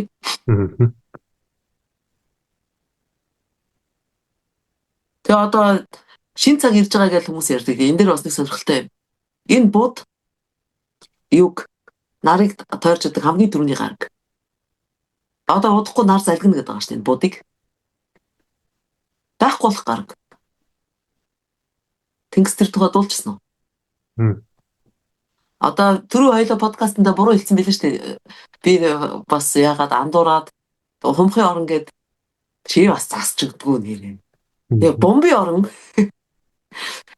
тэ бомби орон ирэх гэж байгаа, бомби 90 үе ирэх гэж байгаа гэж яриад байгаа шүү дээ хүмүүс тэ. Бомби 90 үе гэл. Тэгээд тэрний чинь бас нэг сайн шинж нь бас од гаргаар зүгээр шинжлэх ухаанаас нь зүгээр астрологи биш шүү. Одон зурхаан бол биш. Тэр одон орон судал талаас нь ярихад бас энэ ч бас сонирхолтой үзэгдэл явж байгаа байхгүй. Эдрийн шүтэд идэг тэр бод гэдэг одоо бурхантай Меркуртэй холбоотой Меркур гэдэг гараг биш үү? Тэр гараг чинь одоо мүд наранд залгуулна гэдэг. Одон гарагийн судлалынхын ингээд дурангаар харж дуран байгаар ингэж ажиглахад бол бас маш хэцүү докторгүй гараг гэдэг л та тэр мангар хурдан хөдөлдөг. Шүнэн хамгийн хүйтэн болдог. Өдөр нь хамгийн халдаг. Тэгээд Дуранбайд ер нь олигтой харагддаггүй. Тийм нөхөр гэдэг байгаа шүү дээ. Буд гэдэг гарагийг. Тэгэхээр энэ нөхөр одоо ингээд залгуулчихаар эдрийн нэг галзуурсан хөгжлийн одоо хөтөлбөр нь дуусч магадгүй. Эдний өөрснийх нь ойлгоод байгаагаар нь өөрснийх нь өнцгөөс харахад бол энэ ертөнцийн мөхөл мөн. Өөрсдийнх нь ертөнц мөхчж чинь гэсэн үг байхгүй. Өөрсдийнх нь соёл иргэншил мөхнө гэсэн. Гэтэл нөгөө эртний ведистүүдийн эртний энэтхэгийн үздгээр тэр ертөнцийн үүслийн домгоор бол амьдрал явдгаар яваад үрдэнд эргээл. Нэг галав дууслаа, дараагийн галав эхэлнэ. Гадууд дотроо сайн муу гараа хоорондоо онцгой ялгаа авахгүй. Тэгэхээр мандж байгаа л дараа нь эргэж явсаар гаал дороотож муудаал тэгэл сүулдэ муунд гараал тэгэл бүхэн хоорондоо юугаар ялгаатай сайн муугаараа юу ч ялгаа авахгүй. Нэг л жамаар явж байгаа байхгүй. Ганцхан ялгааны үг тэр юугаараа махад орол өөр. Яа нэг усан гал хий гал гэж ярьдэн шүү дээ. Галуу гэл те одоо галуу юу хийн гэлээ. Тэр энэ их сонио тэгээд ингээд шинэ үзлэн гаргаж ирэнгүүтээ хуучныгаа өгөөсгөл ингээд яачдаг. Нэг мөсө халчдаг тийм үү. Тэгээд Деважин амбалдаг. Тамаар мөнхийн тамаар бас хүмүүсийг сүрдүүлдэг. Тэгээд Фридрих Ницше юу гэж үзсэн гэхээр ерөөсөө боолын сэтгэхүй боолчлоос гарч ирсэн шашин гэж үздэг. Энэ еврейнүүдийн шашин. Библийн шашнуудыг тэр чигээр нийлжнэ гэсэн үг шүү дээ. Энэ ч бас амар үг шүү. Амар дүнэлт. Хин нэгэн гаднаас очиод хилцэнгүй шүү дээ. Тийм үү? Жавхарлал нэрүү ч юм уу? Үгүй бол тэр нэг Тагоре гэдэг нөхрөөд шүү дээ, тийм үү? Үгүй бол тэр хиндийн Кришнамурти үгүй бол оошоо ирээд хилцэнгүй шүү дээ, тийм үү? Фридрих Ницше өөрөө хэлсэн. Манай энэ загалмаатны шашин бол энэ Библиэс ихтэй боолуудаас гарч ирсэн шашингээ хараацсан байгаа шүү дээ. Амар дургуулсан байхгүй Ницше өөрийнхөө шашинд. Насаараа загалмаатныхаа шашныг муулж эсэргүүцээр агаад өөд болсон. Сүлдээ солиорсон тийм ээ. Тэгээд тэр боолчлол гэдэг нь бас их сонин. Хүний ингээ бэлгийн амьдралыг чиглэсэн юутай. Үзий ядалттай. Анхнаасаа тэр ертөнцийн үүслийн домгон тийм шүү дээ. Юу лээ? Төрөлх нүгэл гэлдэг. Адам Ева хоёр Деважинд Бурхны цэцэрлэгт байж байгаа. Тэнд уулан жаргаж явах хэрэгтэйсэн биш тэр байж байгаа. Тэгсэн чинь мэдлэгийн алин мэдээд хорт могооны одоо ятгалганд автаад Еван буруутан шүү гол буруутан. Ятгалганд автаж юу яасан? Мэдлэгийн алин мэдсэн. Шившгийн нүгэл үлдсэн учраас Деважингаас хөөгцсөн. Хааш нь цөлцсөн билээ? Ихтлэгээр үзүүлсэн. Ихтлхий чинь тэдний алтан үлгийн биш шүү дээ. Үлгийн нутаг биш. Цөлгийн газар. Ийм сонин гарал үүслийн домогтой, тийм ээ. Тэгээд үүгээрээ бол ерөөсөө бодоод үзэх юм бол ер нь өрөнд орны хүмүүсийн архетипнууд бол хоорондоо таарахгүй архетипнууд таахгүй. Архетип маань юу вэ? Эртний төрлийг хэлж байгаа. Өвөг дэцийн маань сүнсүлтийг хэлж байгаа. Тэд нар яаж амьдарсан? Ямар итгэл биш одоо ямар итгэл үнэмшилтэй байсан? Юу гүнтэй цайтай гэж үзэж ирсэн? Тэр бүх юм чинь эпигенетикээр тэгэл биднэрт мэдээлэл нь явж байгаа шүү дээ. Тэрийг л бид сүнсний байгаа тийм. Тийш дээ юуны архетипны нөлөө гэж яриад байгаа ч тэр л хөө сүнс сүлтний нөлөө биднэрт байна гэдэг шүү дээ. Бүр удмаар дамжиж ирсэн байна. Тэгэхээр бидний яалч үнэс зүйлсийг ойлгох таахгүй учраас ингээд саяны мөргөлдөөд тахтал. Саяны нөгөө Ева төрөлхийн нүгэлтэй. Тэгээд энэ нөгөө боолууд ч бас өөрсдөө төрөлхийн нүгэлтэй гэж. Тэгэл хүүхдээ бол хэцүү гэдэг утгаараас тайлбарлаадсэн шүү дээ. Яг нэр бодоод үзэхэд тийм үстэй. Одоо жишээлх юм бол тэр цагаан бороо гэл роман биш үү? Тэн дээр чинь уулга дэмж дайрж орж ирэл баян үлгийн нутгаас баруун талаас говь алтаагаар дайрж орж ирэл тэр замынхаа айлуудын хуйхлаа явсан баг шүү дээ. Тэгэл тэр хүүхдүүдийн эмэгтэйчүүдийн залуухан эмэгтэйчүүдийн хөлөөр нь малтан туугаал байсан тэр юу борхол гэдэг лөө тий бархол гэдэг лөө тий газар аваач бархол тэгээ цаашаага юунд өрөмж кашгаар оруулаад хар зах дээр нууц зах дээр зарсан гэдэг гэж байгаа тийм үү. Тэгэхээр хүн тийм зөв зүйтэй явж байгаад хүүхд гарах хэцүү ээ. Ер нь тэгээд бас анууд тэр зохиолын гол баатар чи хүүхдтэй болдгоо ш төрөх. Нэг л одоо хүүхдтэй нэг 2 их хүүхд гарсан чинь хүн багада эндчдэггүй юу? Гэтэл нөгөө ихрийн нөгөөх нь болохоор ам бүхтэй амьд үлдсэн болохоор өөрийнх нь хүүхдээ шийдэг ш тийх санаа. Тэ? Тэгэхээр ингэж боол хүнд бол тэр хүүхд төрүүлнэ гэдэг бол сайхан юм бол биш. Яагаад ч утсан. Боолоос боолгаан шүү дээ. Тэгэхээр ийм асар гутран гүцэлтэй байдаг байсан байна. Тийм учраас бэлгийн амьдралыг даан сүргээр харж исэн байна. Тэр нь энэ шашныхаа номлол дээр бүрэн шингэсэн ийм сэтгэлгээтэй хүмүүс юм байна л гэсэн дугуйлтанд ялцгүй хурж байгаа юм л да. За инхээр нөгөө эрх мэдлэг хоёр бас орж ирнэ. Эрх мэдлэг хоёр хоорондоо холбоотой гэдгийг одоо 8 дахь чанар нь гэх юм уу?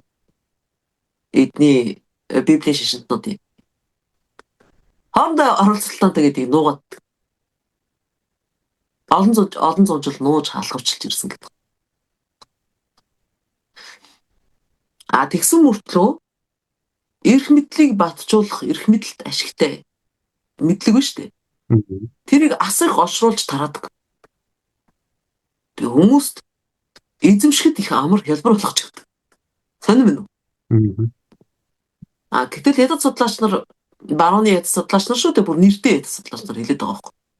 Яг эсэргээрээ хятадууд бол яг тэр нэг күнзийн сурталчилгаа баа бэгүү сээжилсэн нөхдүүдэрээ төрийн төшмөл болох тийм шалгалтанд оруулаад тэгээ шат чатны төшмөөр ажиллаж исэн. Энийг ерөөсөө нуугаагүй. Ерөөсөө эрх мэдлэг хоёр бол ерөөсөө яг ийм одоо юу гэдэг тэрэгний хоёр арал шиг ингээл явж идэг гэдгийг бол нуугаагүй. Илээс ил тодоос тод. Тэгсэн мөртлөө мэдлэгтэй хүн тэр шалгалтыг одоо өгж давж тэ төрийн түшээ дээр ажиллахад шалгуурын босгыг мангар өндөр болгож өгсөн ба.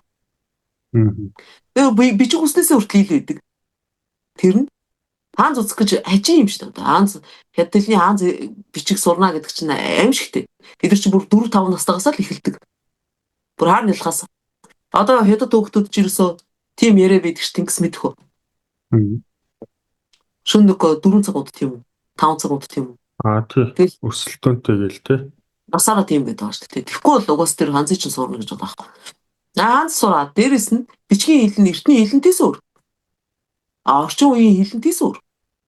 Ингээ лайтаа шүү дээ. Ерөөсөө тэнд бичиг үсгтэй болох, тэнд эрдэмтэй болох амаргүй өстой хин хүссэн хүн очоод олоод авчдаг гэдэг биш байхгүй. Мангар өндөр босготой гаргаж зориуд. Энэ хоёр чинь шал өөр байгаа үстэй. Тэгэхээр мэдлийг яагаад вэ? Аль болохоор хүртээмжийг багасгаж өгöd нь шүү дээ. Цөөхөн хүнд л өгөх гээд юм. Цөөхөн хүмүүсийг өөртөө эсрэг. За ингээ эрх мэдлэг хоёрын хоорондын ярилцаа болоод яг юу шиг гэдэг хөхтэй. Нохоос ихэд хоёртой ер нь зөөрлүүлж болох. Энэ нохоос ихэдний тухай энэ ч одоо нохоос ихэд хоёр хоорондоо адилхан гэдэг ингэх юм бол одооны хүмүүс уур юу солиороод байгаа юм бэ? Энийг юм ч одоо юу яриад идэг. Нөгөө түрүүчийн подкаст нь сонссон баярлаа гэдээс хүмүүс ч харин бүр өсөж орж ирээд баах юм бичиж магадгүй. За бүр нийтийн тооллын 2 дугаар зууны үед амьдарч исэн Федрус гэдэг хүн ягт шүлэг бичсэн байгаа. Чон нохоо 2 гэдэг. Тэр чон нохоо 2 гэдэг шүлгээр өөрийнхөө хоолыг өөрөө бие дааж олж амьдарч байгаа хүн эргэтэн дарахтанд юу зарц түшмэн дээр ажиллаж байгаа толгойнхоо чадвараар ажиллаж байгаа бичгийн хүнийг шүмжилсэн гэдэг байгаа байхгүй. Тийм шүлэг. Сонирхолтой шүү дээ. Тийм эртний үед шүү дээ тэр чинь. Нийтийн толгой 2 дугаар зууны үед амьдарч исэн хүн. Федрус. Алдартай шүлэг байхгүй. Уран зохиолт их алдартай шүлэг. Тэгээ ерөнхийдөө хоёлаа нохоос ихэд юугаар төсөлтэй юм бэ гэдэг зүгээр хамгийн энгийн юмнуудыг хоёлаа бодоод үзье л дээ. Нохоо хүний хамгийн түрүүнд гаршуулсан юм даа. Эргэтэн дарахтнууд хамгийн түрүүнд хэнийг өөртөө эсүүлж авдаг вэ? Бичгийн үнийг. Мэдлэгтэй юм. Мэдлэгтэй үнийг, мэдлэг чадвартай үнийг. Бичгийн үнийг тийм. За хоёрдугаарт нь яадгүй. Эсүүлж аваад. Тоолж Нөгөө ундлаад. өөрийнхөө одоо нутаг дэвсгэр хашаа ороо эд агуурс авгаа хөвгтө хамгаалуулна тийм үү? Өөрийнхөө эрх ашгийг хамгаалуулж штэ тийм үү? Өөрийнхөө эд тогшлыг хамгаалуул. Манууд нь манаач хэлхэн тийм. За тэрнтэй адилхан шүү дээ ер нь. Гаднаас ямар нэгэн тагнуулын үйл ажиллагаа орж ирдэг ч юм уу улс орныг одоо хорлон сүтгэх үйл ажиллагаа явуулахад хамгийн түрүүнд хаас эхлэх вэ? Нохоноос. Сэхэтнэр нь эхлэн тийм. Айлд гаднаас сулгаа орж ирэх юм бол яг хамгийн түрүүнд нохоог нь уруулна шүү дээ тийм. Хоол өгдөг ч юм уу үгүй бол хор өгж алж гаад ч юм уу те. Үгүй бол хоол өгж өөртөө уруулж агаад тэгээд айлыг ухна тийм. Эдгээртэй адилхан сэхэтнүүд рүү чиглэсэн тийм юм гаднаас ирдэг. Угаасаа тэр пропаганда гэдэг юм чинь. За төрөл бүрийн чадвартай болгож хөгжүүлдгээр бас хэвчдэг. Нохоо ямар сургуультай нохоо байдгүй. Үнэрлэн тэр ч одоо барин 100. Үнэрч нохоо байна. Голцоо цагдаа их тийм үү? Үгүй бол нөгөө хэл гаал дээр нөгөө нэг масуулах бодис шалгадаг үнэрч нохоо байна тийм. Үгүй бол бүр тэр хүний хүн өмөөгөр өвчлсөн байх үгүй юу гэдгийг үнэрлж мэддэг нохоо байдаг л гэдэг сургуультай нохоо. За одоо нөгөө сохор доглоо хүмүүс юуны хөгжлийн бэрхшээлтэй хүмүүсийг бас хөдөж олдог, тусалдаг тийм сургуультай нохоо байж л байгаа тийм. Анч нохоо гэж байж гэн тийм. Хонч нохоо гэж байж гэн. Хамгийн анхны мэргэжил юм. Бүр дээр үеийн мэргэжил гэх юм бол тийм. Тэгэхээр тэрнтэй чинь адилхан энэ бичгийн үний чинь бас ингэж асар өрөөсгөл болгож хөгжүүлдэг. Энэ шиг эрх мэдэл хэрэгтэй гэдэг учраас. Ямар нэг чиглэлээр яах гэдэг шүү дээ. Зарцлах гэдэг шүү дээ тийм. Зөвхөн нэг юмар л нэг чадвараар нь л хөгжүүлээ л тэгэл. Ингэчгээр аяг өрөвдөлтэй хүн ер нь. Тэгэж сэтгэл нь ажиллахгүй ч гэдэг юм уу? Хит оюу гардаг. Хит ингээ өрөөсгөл ядмаг явцуу хөгжчөө тийм. За тэгээ дээрэс нь уяагийн хоолыг тааруулна. Тийм ээ? Уяагийн хоолыг тааруулна. За бас уруундхай учраас нөгөө хоол өгсөн өөр хүнд одоо урвсан байх юм бол яадгүй шийтгүүлдэг. Нохоо. Тэгвэл улс оронд бас улс төрийн бужигнаан бол яах вэ? Хамгийн дөрөнд нөгөө сэхэтнүүдэд хэлмэгдүүлдэг шүү дээ. Манад нөгөө сэхэтнүүдэд хэлмэгдүүлж ирсэн юмнууд зөндөл байгаа. Зүүнтний зүүнтний юу лээ? Гажуудал, баруунтны гажуудал гээл дээр үед бож исэн явдлууд. Жишээ нь бол тэрний чинь нэг нэртэй хохирогч нөх юм бол тэр төмөрчр гэдэг юм тийм. Улс төрийн тий яруу найрагч нацад орж өксүүлээл тийм ээ. Ерөнжингийн бимби ерөнжингээ бас зүгээр сулгаагүй л гэлдэг тийм. Тэгэхээр ингээл оролддог. За нохоо урвчих гэж нэг бас нэг юм аймаа. Одоо бүр гомдоод ирөөсөө тий. Тэгээд гаднаас одоо одондоо чонд агуулж ирдэг тийм. Нохоо байж болно. Тэгэхээр сэхэтнүүд бас тиймэрхүү шүү дээ. Эвгүй. Одоо ямар нэгэн шалтгаанаар улс их орноосоо урвчих юм бол тэрүүгээр асар хорлонтой тийм үү? Одоо жишээлбэл малчин хүн бол улс орноо тэр дайны орлож чадахгүй шүү тийм үү? 1000 малчин, 100 мянган малчин улс орноо тэгж хорлож чадахгүй хэмжээгээр ерөөсө 2-3 сэхэд хорлож чадна шүү дээ. Улс орныг. За тэгээд яриул байвал бас айхтар юмнууд шүү дээ. Нохоо бөөсгөж нэг юм байна. Тэгтээ хүсэрдэг. Дамждаг тийм ээ. Ингээ бодохоор бас энэ сэхэтнүүдийн үзэл бодлыг хардамхай тий? Манад одоо нэг либералууд гэх юм амраа гэдэг нэг залуу байна. Баахан залуучуудтай нүцгэн зураг авахулсан. Чи тийм зураг үзсэн үү? Үзсэн. Чамд би яг одоо подкастаар далиндуулаад асууч ямар сэтгэл төрсөн? Хэлэхгүй байхгүй шүү дээ. Гой санагдаг уу? Гой санагдахгүй шүү дээ. Гой санагдахгүй шүү дээ. Тийм. Нэг тийм юм байна. Ийм солиорл. За бас отны нохоо гэх нэг отлол ороо норохоор яадаг лээ. Төвсөрөн газар. Тэгэл хэд баах нохоонууд шуугуулаад алга болно шүү дээ. Би энийг хэмлээл бүр шуугалтаа зурх тийм бол. Хөл мөлийн тасаацаад. Нэг нэг хөл мөлийн тасаад. Аим шүү дээ.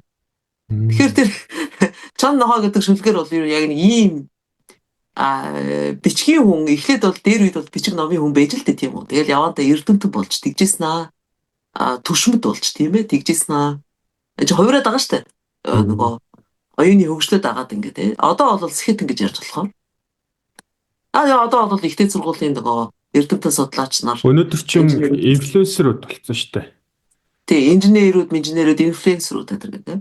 Тэгээ яадгүй мөнгөтэй үнээр санхүүжил нэг баах юм ярьдаг тий. Тэгээ тэр нь олон нийтэд үнээр хэрэгтэй юм хэрэггүй юм уу тэр хэцүү.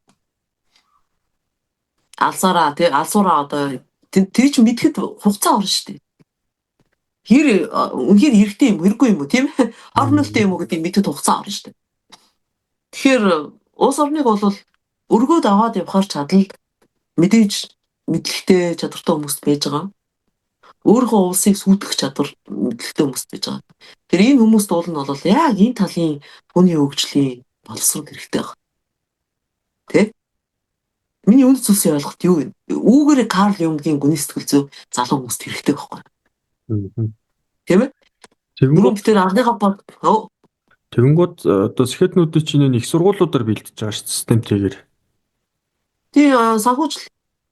Тэгээ санхүүжүүлж байна. Одоо бүгд л бид нар чи сэхэтлэн болохын тулд төгс ертөнцид байр суурь олж ур чадвартай, мэдлэгтэй, магистр, доктор болж ижил эмгэглийн баталгаатай болно.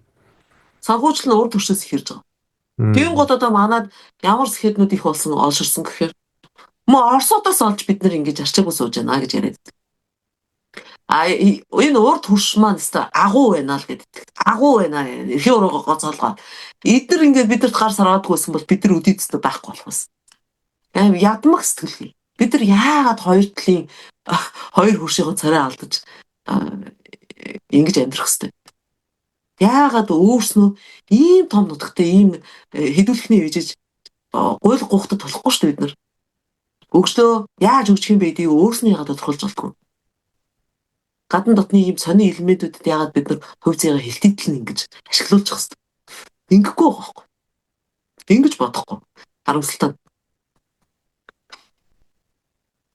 Тэгэнгүүт одоо манай энэ их сургууль 10 жилийн боловсролч гэдэг юм. Бидний чи ерөөсөө л мэдлэгтэй чадвартай мундаг байл гэдэг байгаа. Тэгээд хүн бай гэдэг ойлголт нөгөө сэтгэлийн хөгжил гэдэг ч юм уу, зүүн бэлгийн хөгжил ч гэдэг юм уу, тэр тал дээр нөлөө дутуу. Мэдлэгээр нь нүдэд байгаа шүү дээ. Ялангуяа манай боловсролын систем. Тэр чи эн чинь нөгөө эргээд тэр сэхэтнүүд чи өөрөө нохоо юм бол нохоо л бэлтэх гээд байгаа юм шүү те. Өдөрдөгч одоо яг хүн бэлтгэхгүй. Эрх мэдлийн аюултай юм тэр ерөөсөө нохоо бэлтэж яана л гэсэн үг юм. Тэжээврүүд л бэлдэж гэсэн үг тийм ээ. Манайхан тэгэл тэжээврүүд цөөрүүд гэж нэрлэдэг гэсэн. Одоо угаасаа тийж нэрлэдэг байгаа шүү дээ. Үнийн юм чинь хүний хөгжлийн хувьд асар харамсалтай. Эцэс би юунд зөвлөж байгаа гэдгийг бодохгүй шүү дээ. Хүн болж төлөвшөд бодгол болж төлөвшөд хамгийн чухал юм тэр. Би юунд юугаа өгөө тавиад туугаа явчихваа гэдгийг асууж мэдэхгүй хүмүүс. Тэр хүмүүсийг л одоо сэрээгүй нухамсаргүй гэж яриад байгаа тийм. Далд ухамсарыг мэддэг болох, тэрнээс боломжтой сурах. Тэр далд ухамсарын одоо тэр аюултай чөтгөрлөг бид нар дамжуулж идэж уух гэсэн жаргал цэнгэлэх гэсэн байгаа шүү дээ. Тийм нөлөө. Тэр нөлөөнд автахгүй байх. Хэрэглүүр багаж дамжуурах нь болохгүй байх. Тийм дайны хүн болж өсхийг хин Карл Юнг бодгол олж төлөвшөх гэж нэрлэдэг байгаа.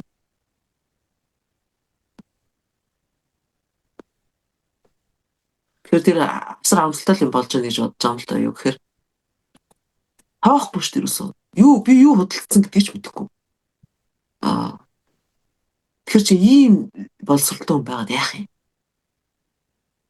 Тэ? 1000 PhD хамгаалаад яах юм? Дэлхийн нэртэй сургуулиас. Harvard гин, Yale гин, Houston Medical School гин тэ. Berkeley гэл University of Berkeley гэл MIT гэл тэ. Massachusetts Institute of Technology гэдэг лөө. Тэр мөрнөөс би мастер аваад PhD авч хамгаалж ирээд өнгөрөөд яах. Ингээд өөрөө одоо хүн биш болгочихлоо гэсэн үг шүү дээ. Хүн болж төлөвшөх ёстой тэр өөрийнхөө хувь заяаг бэлтээлэх шин гэсэн хөдөлж чинь гэсэн үг. Сүнсээ хөдөлж байгаа юм чинь. Тэгэхээр энэ нэг ийм сонин юутай холбоотой Авраамтны шашинтны энэ нэг өөрийнхөө сүүдэр талыгаа сайн ихцэлж хардаггүй. Тэрийг бусдад тусгаад яваад байдаг тухай яг таарсан Германаар Шванк гэдэг нэг үлгэр үүтэй. Тэгээ Мари Луиза фон Франц гэж хүн гайхалтай сайхан тайлбарласан л та. Тэгэхээр хоёул өнөөдөр одоо подкастаа өргөжлүүлэх жоохон цаг байгаа бол нэг үлгэр ярьж өгөөд эвтийхэн товчхон тайлбарлаж яа тийм. Зүгээр явчихлаа. Тэгвэл энэ бол яг бодгол бүрдэхүүнтэй холбоотой үлгэр. Тэр тусмаа Авраамтны шашинтнуудын бодгол яаж төлөвшөжсэн тэр нь дутагдаад байгаа юм. Хүмүүс ингээд сүүдэр талтайгаа ерөөсөө уулздаг учраас энэ бүгд бүтэн соёлыг одоо бүрхсэн ийм хандлага нийтлэг бүр ийм одоо юу гэдэг өдөр тутмын хэвийн үзэгдэл болсон ийм хандлагатай. Тэрийг хэлж байгаа. За сүрэл, нүрс ба шош ахтогримийн үлгэр гэдэг. За ахтогрим гэж сонсч ирсэн шүү дээ. Тэрнээс гэхдээ ондоо юу те? Ахтогримийн үлгэрүүд гэж зөндөө үлгэр байгаа тий. Гэхдээ энэ одоо бас тэр хоёрын хэлсэн үлгэр байхгүй. Гэхдээ энэ чинь зүгээр өөрснөө санаагаар зохиоод хэлсэн биш. Нөгөө юугаар хөдөөгөр явж тариачтаас хүмүүсээс цуглуулсан үлгэрүүдээ идэрч ном болгож гаргаж ирсэн тийм ээ энэ хоёр. Тэгэл ахтогримийн үлгэр гэж нэрлэдэг байгаа. Тэрнээс бол өөрснөө зохиогч нь бол бас биш шүү дээ. Яг нөгөө дээр үед манай судлаач нар бас ардын аман зохиолоод цуглуулад явж ирсэнтэй адилхан байхгүй. За, эрт өрд цагт нэгэн ядуу эмгэн жижигхэн тосгонд амьдран суудаг байжээ.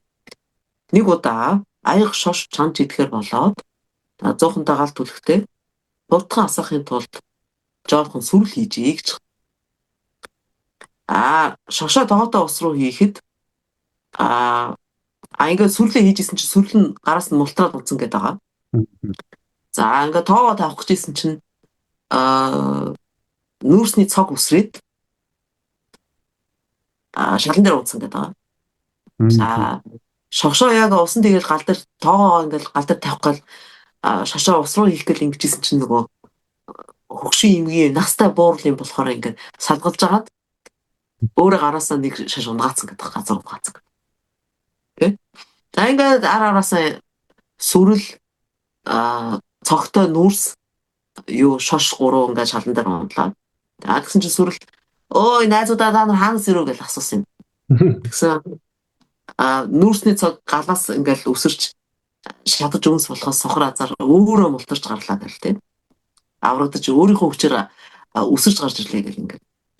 Тэгэхээр шооч болохоо сүрэл болохоор би ч гэсэн бас намайг яг гал руу иж шатаах гэж хахад нь би эмгэгний гараас өөрөө мултарч амьд үлдлээ гэж хэлж байгаа. Тэгсэн чинь шооч болохоор за эмгэн намайг өөрөө нөгөө мойног гараараа унгаацсан юм аа. Тэгээд би тоогоонд орж хоол болох янаас зовлонгоос мултарлаа гэд. Ингээд тэгсэн нүүрсний цог нь ингээд асууж ийн гэж байна. Одоо тэгээ хэдүүл яах вэ? Тэгсэн чинь шошин санал болгосон. За хэдүүлээ ингээд өвхлийн савраас мултарсан азднууд юм байна. Одоо ингээд энэ улсад одоо бидний ингээд алж шатаах гэдэг байгаа учраас хайр улс дээр цогтох хэрэгтэй гэдэг. Тэгээд ямар ч цагт хэдүүлээ ямагт хамт байх болно нөхөрлөлтөө өмч явах болно гэж гурлах гардаг хөх тэндээс. Тэгсэн горхны цаталт юу юм гэж байгаа. Католикийн сүм байна гэдэг. Тэгээ горхны яг горх одоо хөндлөн гарч иж л одоо тэр дэнжтэр байгаа католикийн сүм рүү хүрэх байхгүй тэр уралтай гэсэн чинь горхны наад ирэг дээр ирэнгуудаа гүүр байхгүй юм чаа. Яаж ухаан мэдгүй гацчдаг байхгүй. Тэгсэн чинь сүрэлт айгүй мэрэгэн санаа төрөл. Би өөрөө гүүр болчих гэл ингээл дамнаа унцдаг байхгүй. Горхийн наад цаад иргийг. Тэгсэн чинь нүүрс онгорол дээгүр нь гүүгээ гаргал явсан. Яг дунд нь очиод толгойн нэргээд ус руу ингээл хараал. Толгойн нэргээд ингээл давилцал ингээд ичж байгаа байхгүй. Цог юм чи чаа. Цогтой юм чи чаа. Өнөө сүрэл тэг дондор нь шатааш яа. Сүрлэнж гол руу унаад нөгөө нүрс цогч цогтой нүрсч голын ус руу унаад пис хидл дуураад муухай өмхөө өнөр өнөрсөл даалгасан гэдэг шүү. Бас зүгээрчгүй шүү. Тэгсэн чи тэр хоёр найзынхаа яаж хөглөж байгааг ирэг дээр харж исэн шош элгээ өгчлээ нээгээд тэгс чи арьс нь хагарчжээ гэж. арьсаа урагттал гарччихъя гэж. Тэгээ өргөдөлтэй байдалд орчлоо ш нь ингээ арьсан хальсны ингээ харцсан юм чаа. Ингээ ичсэн чинь горхийн ирэг дээр нэг ойдолж ирдэг байхгүй. Тэгээ нөгөө хальс нь хагарсан юугаа шашиг өргөдөөд цаа авах гэж альжаа тайлах гэж сууж байхдаа цүү утасныхаас аваа гаргаж ирээд буцанд зүүнд утас өвлээд юугийн хагархаануудын оёд өгдөг байхгүй. Тэгэл үлгэр дуусчих. Их санаа. Тэгээ Карл Мари Луиза фон Франц юу гэж тайлбарласан гэхээр энэ одоо нэг германуудын юм хошин шогуулгатай нэг манай Бэлэнсэнгийн үлгэр гэдэг шиг тийм өгөөл Бадарчингийн үлгэр өгөөл Сүлэнхүүгийн үлгэр гэдэг шиг юм жанр тийм ээ л да төрөл зүйл. Шванх гэж нэрлэдэг. Тэгээ зөвхөн герман хэлнүүдэд идэх гэдэг их санаа. Жишээлх юм бол Оросуудад юу гэж идэв штэ. Басня гэдэг үлгэр гэдэг тийм үү? Англид болохоор fable гэж үлгэр гэдэг. Юунд болохоор Франц хэлнүүд болохоор fable гэж нэрлэдэг баг. Дандаа амьтнаар төлөөлүүлсэн бас л тийм хошин дуутахтай, ягтлалтай юм шиг тийм ягт үлгэр манайхан болохоор ягт үлгэр гэж орчуулдаг тийм. Энэ нөгөө лалын шашинтнууд нөгөө муула Насреддины үлгэр гээл. Үгүй бол Хоожа Насреддины үлгэр гээл. Сонсчихсан баг тийм. Хоожа Насреддины үлгэр. Насреддин их залтан төхрөдөг шүү дээ. Хүмүүсийг яаж хуурсан, хүмүүсийг яаж хэл хөггүй болгосон гэл те. Тэгээ тэрнтэй адилхан бас монголчуудын Бэлэнсэнгийн үлгэр, Бадарчны үлгэр, Сүлэнхүүгийн үлгэр гэдэг шиг. Тэгээ ерөөсөө гүний сэтгэл зүйн үүднээс тайлбарлахад шванк бол асар хэцүү гэдэг юм л та. Тэгээ хин Мари Луиза фон Франц хүмүүсд ойлгоод хийнэ гэдэг боловч тэр цаана нь юу байгааг бол ерөөсөө мэддэггүй болж. Мань хүн бол өөрөө ингээд үлгэрээр мэрэгсэн хүн шүү дээ. Үлгэрийг гүний сэтгэл зүгээр тайлбарладаг тийм. Тэрээс шванк тайлбарлах гэж ерөөс зөргөлж байгаагүй харин ганцхан амьдралдаа ганцхан шванк тайлбарсан л энэ гэж байгаа байхгүй. Санаа бооз. Ингээ юу гэж тайлбарладаг гэхээр ерөөсөө энэ одоо нөгөө өлсөд өөртөө хоол хийж идэх гээд байж байгаа тосгонд байдаг буурал эмгэн биш үү? Ядуу эмгэн гэдэг ааш ядуу эмгэн зүгээр ч ядуу эмгэн гэдэг. Тэгээ энийг бол нөгөө итгүү их гэж л. Агуу их ээж идэвгийн их байгаль гэж үзэж байгаа. Ингээд 3 янзын оргодол байна. Сүрэл нь юутай цогтой нүрс нь болохоор өөрөө сайн дураар цогтоцсон. Шош болохоор эмгэн өөрөө бодолж хагаад Моник хурууныхаа завсраар унгаацсан гэдэг байгаа шүү дээ. Тэгэхээр энэ ч бас өөрөө сайн дураар цогтоочаагүй бас ацтай нөхрөө гохгүй юу. Оргодол бол баг биш юусоо тийм ээ. Хаягдмал. Ингээд тий азар унцсан биз дээ. Нөгөө ч болохоор бас амь мултрахын төлөө тэндээс бүр санаатаагаар амь дүүж гарч ирсэн байгаа. Хоёр оргодол ахгүй жинхэнэ оргодол. Тэгээд сүрэл бол ерөөсөө гуруула ерөөсөө сүрэлч цогтой нүүрсч шошч гуруула доод тий бэлэглэж гуруула. Сүрэл онцлог бүхий одоо тэнэг хэрэггүйгийн бэлэг болж явдаг. Тэгээд дандаа энэ тариачд ерөөсөө хавар нэг 5 сарын баяр гэж нэг юм байдэн штэ. За уг бол улаан өндөгний баяр. Үгүй бол намар ургацын баяр гэж тэмдэглэхээрээ дандаа сүрлээр манайхаа яг шатаадаг гэдэг. Золиос л чинь тийм. Тийм учраас германаар бүр штродум гэж хэлдэг хүнийг юу гэж байгаа гэхээр сүрлэн тэнэг гэж. Манайхаар бол одоо усан тэнэг юм да. Усан тэнэг хүнийг герман хэлтнүүд сүрлэн тэнэг гэдэг байхгүй. Тэгэхээр ийм хуумга хөнгөн тэнэг ямар ч үн цэнэгүй ийм юмны бэлэгдэл болсон юм байна. За нүүрс болохоор бас л доод твих газараас сууж гаргаж ирдэг. Гайхалтай ийм хатуу хар чулуу мөртлөө шатдаг. Тэгэхээр ийм хатуу хүүтэн хар юмны дотор гал гэдэг ийм потенциал байж идэг. Үүгээрээ ийм нөөц болцоо байж байгаа учраас үүгээрээ маш гайхалтай. За цэрэг дайны бэлэг тэмдэг болж явдаг. Айхтар уур хилэнгийн мунхаг уур хилэнгийн бэлэгдэл болж явдаг. Шатдаг учраас. За нүүрсгүйгээр төмрийн дархан баг зэвсэг үлдэмж бол байхгүй. Нүүрсний уурхаа гэж нэг бас нэг маш одоо боолчуудыг боолчж ажилладаг тийм ээ. Им хэцүү юм биш. Тэгэхээр боолчлолтой, дайн дажинтай, төмрийн дорхонтой холбоотой ил төнтгөр байгаа байхгүй. За тэгээ уур хилэн цус дайн тийм юмний бэлэгдэл болж байна. За тэгсэн чинь шошолохоор нөгөө хоёроос юугаар ялгаатай гэсэн чинь бас тэнгэрлэг юмний бэлэгдэл болдог. Яа гэж өндөр ургадаг. Тэгээ эртний грекүүд бурхтын хоол гэж дандаа нөгөө бурхтад өргөл барьц өргөхдөө тахил үүлдэхдээ дандаа бурхны өргөл барьц олгож хэрэглэж исэн юм байна. За нөгөө төгөр бас эрэгтэй хүний бич алах сайжруулдаг гэдэг тийм бас нэг тийм бэлгийн амьдралтай холбоотой нэг тийм бэлэгдэл бас явж идэг.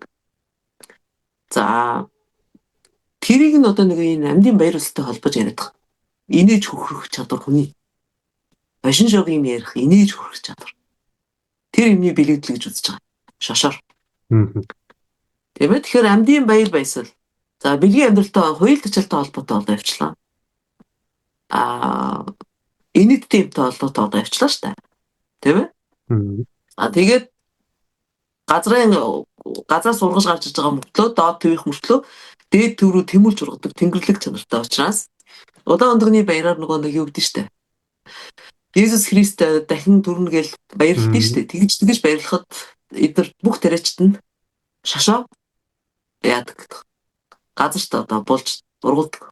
Наан нь бол нахаал болсон байдаг, наан нь бол соёол болсон байж идэг. Соёолж гэдэг нэг юм гаргацдээ штэ. Дулаан байшин дотор дулаан орчинд ингээд соёол уулж чаад тэгээ соёолчнуудаа яг удаан өндөгний баяраар булдаг гэдэг байгаа байхгүй. Тэгэж ургуулд юм байна л да.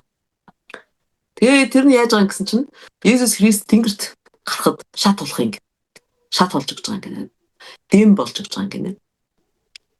За ингээд яасан католик шашинтны одоо үгүйсгдэг өөрснөө тийм биш гэж үздэг юмнууд нь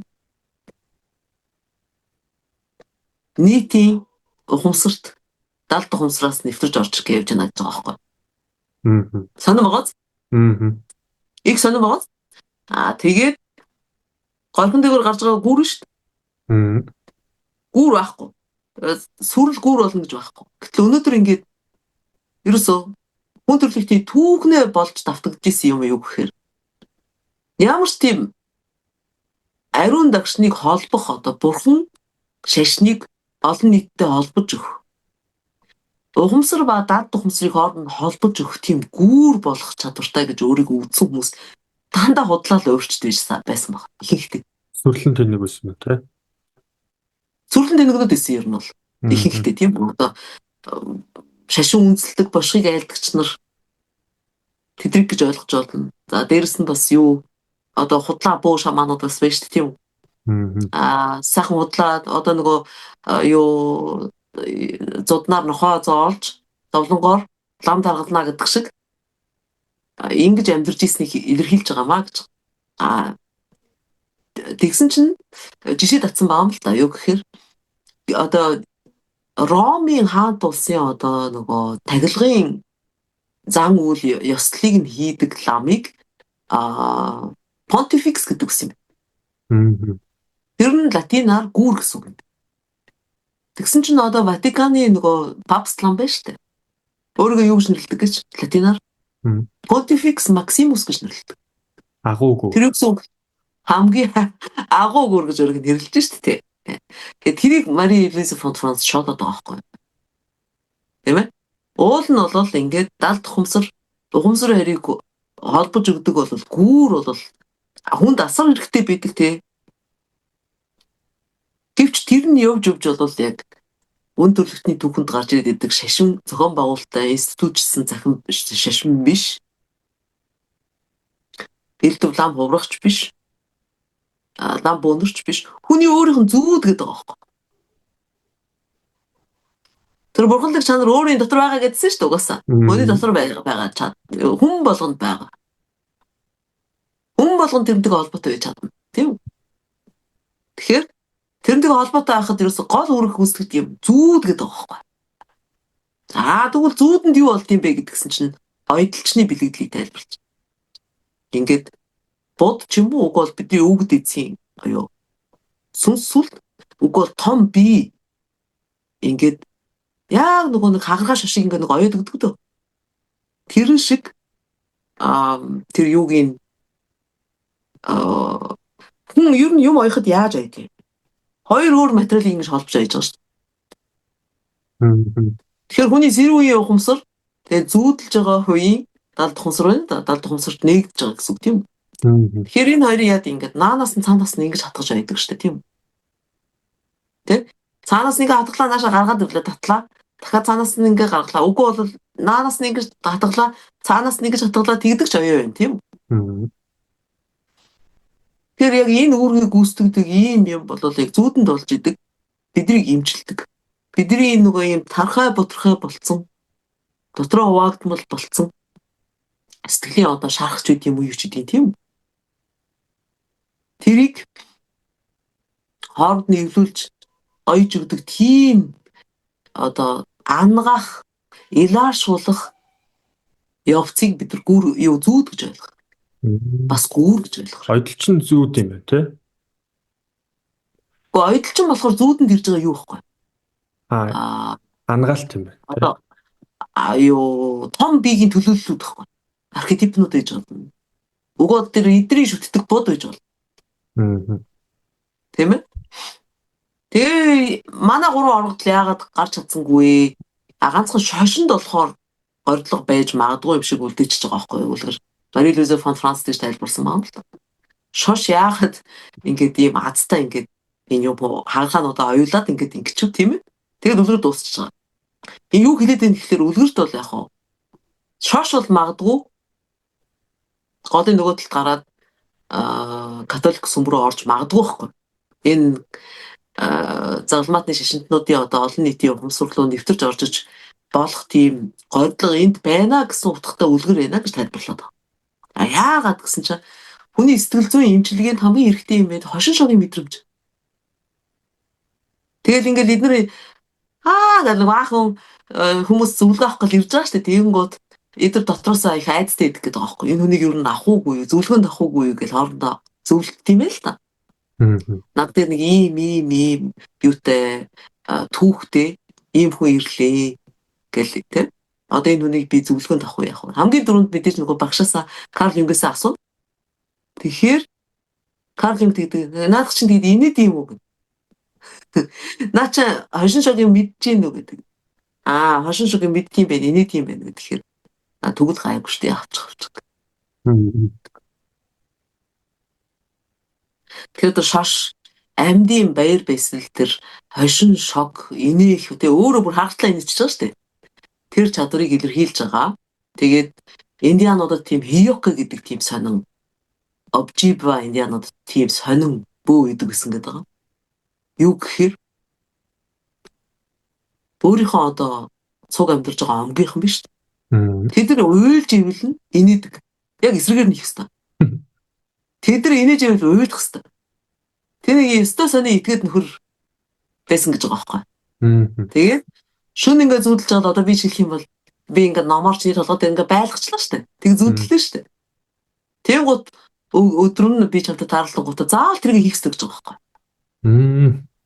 Амар санаа.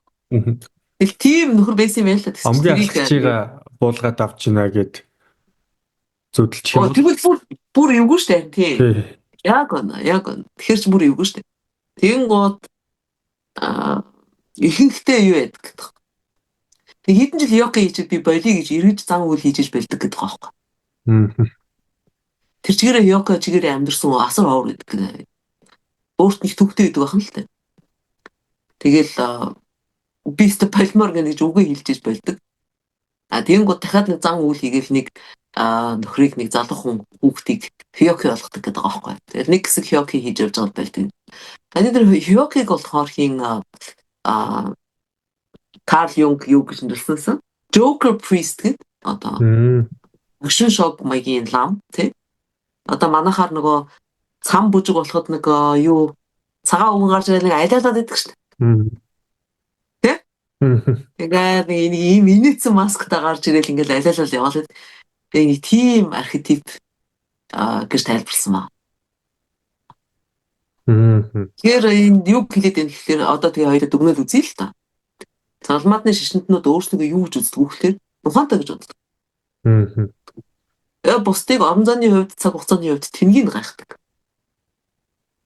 Тийм ээ? Түүхэн ямар нэгэн улсуудыг тэнгийг гайхаж бичнэ, үгүй бол одоо хажуу зэрэгэлдээ байж байгаа хүмүүсийн тэнгийг гайхаж бичнэ. Хоёрдугаарт нь инхийг сахуулдаг гэж үздэг хамгийн их дайн гаргадаг хүмүүс. Үнэн үү? Үнэн биз дээ. Америкт одоо ингээд хаасаагүй иргэний данд дэгдэг л. Тэрийг өөрснөө юу гэж нэрлэдэг лээ? Инхийг сахуулах гэж нэрлэдэг те. Тэгсэн мэт яг эсрэгээр нэг л яваад тийм үү? Бүрөөний хадуур барьсан өхөл тэрүүгээр бэлэгдээд байгаас бүр Америкийг тий? За 3 дугаарт нь юу гэдэг лээ? Америк секс микс порно сурталчилдаг тийм үү? Тэгсэн мөртлөө амьдын баяр эслэх байхгүй. Секс бол тийм л гэдэг шүү дээ. Одоо хин ингээ ирээ цэргүү юу бэлгийн амьдралаа дэлгдэг байх, харуулдаг байх. Хин өөрийнхөө эротик талаас нь хүмүүст харуулах гэдэг байна тийм үү? Гадаад гоо үзмжээ, нүцгэн одоо хаа гуяа гэлцуулаад одоо тий ингээ бид нар ингээ дуураасан шүү дээ нэг хэсэг тийм үү? Эний чинь цаад учрыг мэдэхгүй юм би чам. Гэтэл гүний сэтгэл зүйд юу гэж үздэг вэ гэхээр хиний эрос ажиллахгүй байна. Одоо дур тачаал бэлгийн амьдрал чадвар нь байхгүй болсон бай. Тэр хүн ийм үйлдэл гаргадаг. Хинт сэтгэл гэж юм байхгүй болсон байна. Ийм болж ирдэг. Сонирхолтой тий?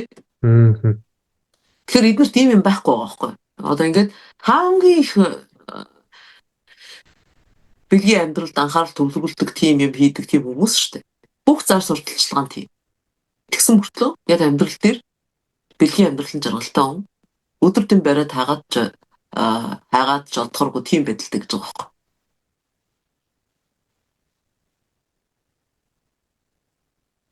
Тэр нөгөө тэнгийн бэлэгдэл нөгөө дайн дэшний бэлэгдэл нь болохоор горхонд живэд өгцөө. Тэр бол ерөөсөө бүр ухамсарт нь орж ирэх бүр гордлохгүй байгаад байна. Нэг өөр нэг ганц гордлоготой үлдсэн юм нь болохоор тэр амьдын баяр эсэл. Уул нь эхлээд тэр амьдын баяр эсэл нь ороод ирвэл бас дараа чи алхам хийж болох байх л да тийм. Тийм төрөлхийн нүгэлтэй гэж өөрийгөө бодоод байгаа юм чинь тэрийг тас хоригдсон юм шүү тий. Тий. Их эвгүй. Ингэж тайлбарсан байдаг л да их сонирхолтой. Тэгэхээр үлгэрийг бас домгийг сэтгэл зүйн үүднээс тайлбарлана гэдэг, гүний сэтгэл зүйн үүднээс тайлбарлана гэдэг бол бүхэл бүтэн урлаг. Манайхан бол энийг сайн мэддэг байх юм бол зүгээр нэг ялаашуулах гэдэг та биш юм. Зүгээр цэвэр өөрийн хөгжилд таарсан өөрийн сэтгэл зүйн засал болохоор тийм юм бас их байгаа. Үүгээр их баялаг. Би энийг л гүний сэтгэл зүйн гайхамшиг гэж үзээд байгаа. Тэгэхээр одоо зөв бас Монгол үлгэрээс жишээ татхад бол одоо тэр маш сэргэлэн чи нөгөө сүүлэн хүүгийн үлгэр гэж мэддэг үү? Яг үйл явдлыг мэдхгүй. Гэхдээ нөгөө сүүлэн хүү гэл уусаа их дотно шүү дээ тий. Хаанаас ч гараад ирдэг лээ. Яг одоо энэ Хиёко шиг өмөлдөг нөхөр. Сүүлэн хүү? Дүрсгэн нөхөр үү тий? Дүрсгэн нөхөр шүү дээ. Одоо хэд хэдэн ийм цуврал маягийн би бол сүүлэн хүүг цуврал маягийн үлгэр гэж ойлгоод байгаа. Одоогоор зөвхөн би 2 хувилбар уншаад байгаа. Тэрийг ойлгох гол ингээл үлгэрийг бол бас хэд одноор уншчихвал бас ойлгохгүй өнгөрчл тийм би тий. Дахин уншаад бодоод байвал бас хэрэгтэй. За. Яадаг вэ гэхээр эмгэн өвгөн хоёр хүүхдгүү гэж байгаа. Тэгсэн эмгэн ингээд ямаагаа ингээд саад суусан чинь нөгөө ямаа хувинтай сүгийн тэр яйчингууд уурандаа сүүлнээс нь татсан юм байл та. Тэгсэн чинь сүүлд мултраад ирж. Тэгсэн чинь эмгэн сүүл нь хэрэг болж магадгүй гэд ороод гэртээ ороод хааныхаа нүдэнд хийцэн гэдэг. Нөхөртөө хэлээгүй гэдэг. Өвгөндөө хэлийг нугаа өнгөрцөн. Тэгээ ээжсэн. Тэгсэн чинь нэг өдөр юуныхаа тогооныхоо өрмийг нь хуулж яаж аваад сүгийг аваад тэгээд нэг хусмын ингээ хусахтаа тооны өрөм мэддэг, тооны усан мэддэг үртэйч болоосаа гэл тэгжээ. Тэгсэн чинь би танаа хүү болыг жоохон хүүг өсрөг өгөөд буугаад ирсэн гэд гэрт нь ороод ирсэн гэд. Тэр сүүл үгүй юм байна та нөгөө ханы нүдэнд хийцэн байсан ямааны сүүл хүүхдэлж байгаа байхгүй жоох хүүхдэлээ. Мгм. Ингээд том болоод өвгөн эмгэн хоёрын гарын үзэр зарагддаг болоод их урц ухаантай. Ингээд давс юунд айлын хүүхдүүд нуурлуу давсанд явж байгаа гэдэг цуг явуулсан юм л. Мгм. Тэгсэн чинь тэнд яасан давс авахгүй байжсэн чинь юу аадар орох гээд буун салхи тавиад нөгөөдөг чинь нэг том навчин доор ороод торгогдсон юм салхинаас. Тэр орондоо нь махгүй нөгөө тэмээ навчин идэд сүүлгүүдээ зүг идчих. Хүүхдүүд буцаад ирсэн чинь бурундагтай тэмээд бурундагч ирээ өрөвдөрсөн ба. Эзэнгүү өвгөн юмгаа хоёр уйлаад тэгээ тэмээг алсан. Ходоод нь дотор нь байна гэж мэдээгүй тэр хоёр. Тэгсэн чинь ходоодын чон идчих. Чон дотроо оюутаа болчих. Сүүлгүүд болчих тийм үү? Тэгээ нөгөө чон чи айл руу ингээд орох гол айлын хон руу орох гол хой юу хон чин чон орлоо шүү гэдэг ингээд орлоо. Нөгөө чон чи сүултээ бүр үүсч өгөхөө шаа. Аргаа горхолцсон явж байгаа. Үнэхтэй тааралтай. Тэгээ үнэх зовлонгоо ярьсан чи үнэг хоролдог байхгүй. За юу вэ? Мөсөн дээр сууж тэгжидэл яана. Наа чиний би чөтгөр орсон байна. Чөтгөрөө дааруулж агаад мөсөн дээр дааруулж байгаа гаргадаг. Тэгсэн чи баахгүй нөгөө чинь ёо мөсөн дээр сууж агаад нөгөө сүүл нь алдчихад явж чаддгүй. Хоёр анчин даалуулаад нөгөө хоёр анчин юунда чоныхаа арьстай сүүлүүг юунда хийцүү богцодоо хийцээ явж байгааг мэдгүй айлд буугаад тэр айлд буугаад юу яасан чинь тэнд хөөхөн бас зодон болгочлаа юм л да хөөхөн. Яаж юм тэгэхээр юу айлд нөгөө юу хийсэн чинь хоёр анчинд ингээл түнхэн дүүрэн мах чанаал ингээл өгсөн чинь дингийн нутлаач хийчаад тогмон доогор нугтцсан. Тэгээ нөгөө чинь гэрэл дахиж гарах гэж дингээ асаах гэж мөнгөн жоо хоорондоор нь төмбөдөө махын идсэн. Тэгэнгүүт нөгөө хоёр анчин жоорондоо муудалцсан гэд тий тэр айлын эзэн ч гэсэн гурвалжин дөрвөлжин юм болсон гэл иймэрхүү инэттэй юм байгаа байхгүй тий. Тэрс ингээд чадаад яваад байна шүү дээ. Хүмүүс ингээ хооронд нь бужигнуулаад тий.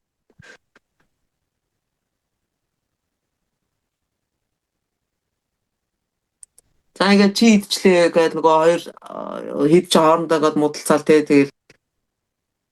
За ингээд за та хоёрын одоо юу хин эзэн чамаахгүй унтцгаа гэж унтцаас юм байна тий. Тэгээ одонгууд нь бас тухмад дотроосоо гарч ирэл бас л сүлгсэн гэдэг байгаа яасан гэсэн чинь таргын эрэг алж ирээд авчираад хоёр анжныхын дунд нь тавьсан гэдэг байгаа. За гэрийн эзний толгойд нь хувь өгүүлсэн гэдэг байгаа. Хоёр охиныг эзгийг нь хооронд нь холбоцсон гэдэг байгаа. За ган тулгыг нь тотгоноос үлгцсэн гэдэг байгаа. За тэр юуных нь босгоныхын цаанаг бөөн хадаас хатцсан гэдэг байгаа. Дээж наруулаа. Тэгсэн чинь яад юм. Хой басараа хотон чон орлоо гэдэг шүн дондор орилдог байхгүй. Хин сүлэг хүү. Тэгээ өнөөдөр чинь босоод ирнэ үстэй. Тэгсэн чинь гэрээ эзэн юу болов гэж цочиж босч ирээд байхгүй. Толгойдоо төмөр хувийн мөглаас тавьж байгаа.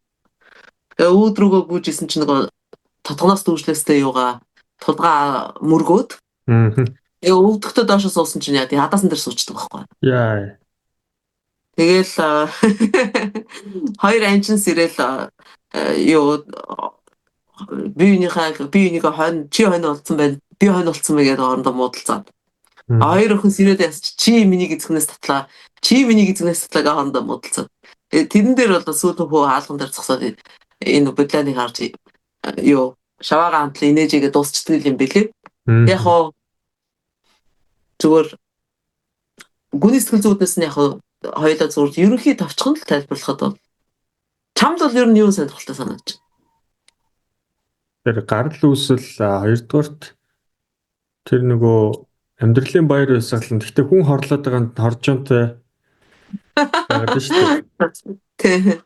Тийм тэгэл гайхаад бодоод сууж таныг юу гэх юм бол гээд. За одоо нөгөө сэтгэл юу анхнаасаа бол яг юутай юм шиг байгаа нөгөө шиддэн тэрний өмнө бол нэг юм цаваа хүү сэргэлэн хүү гэсэн хүүхдийн архетип байдаг гэдэг байгаа шүү дээ.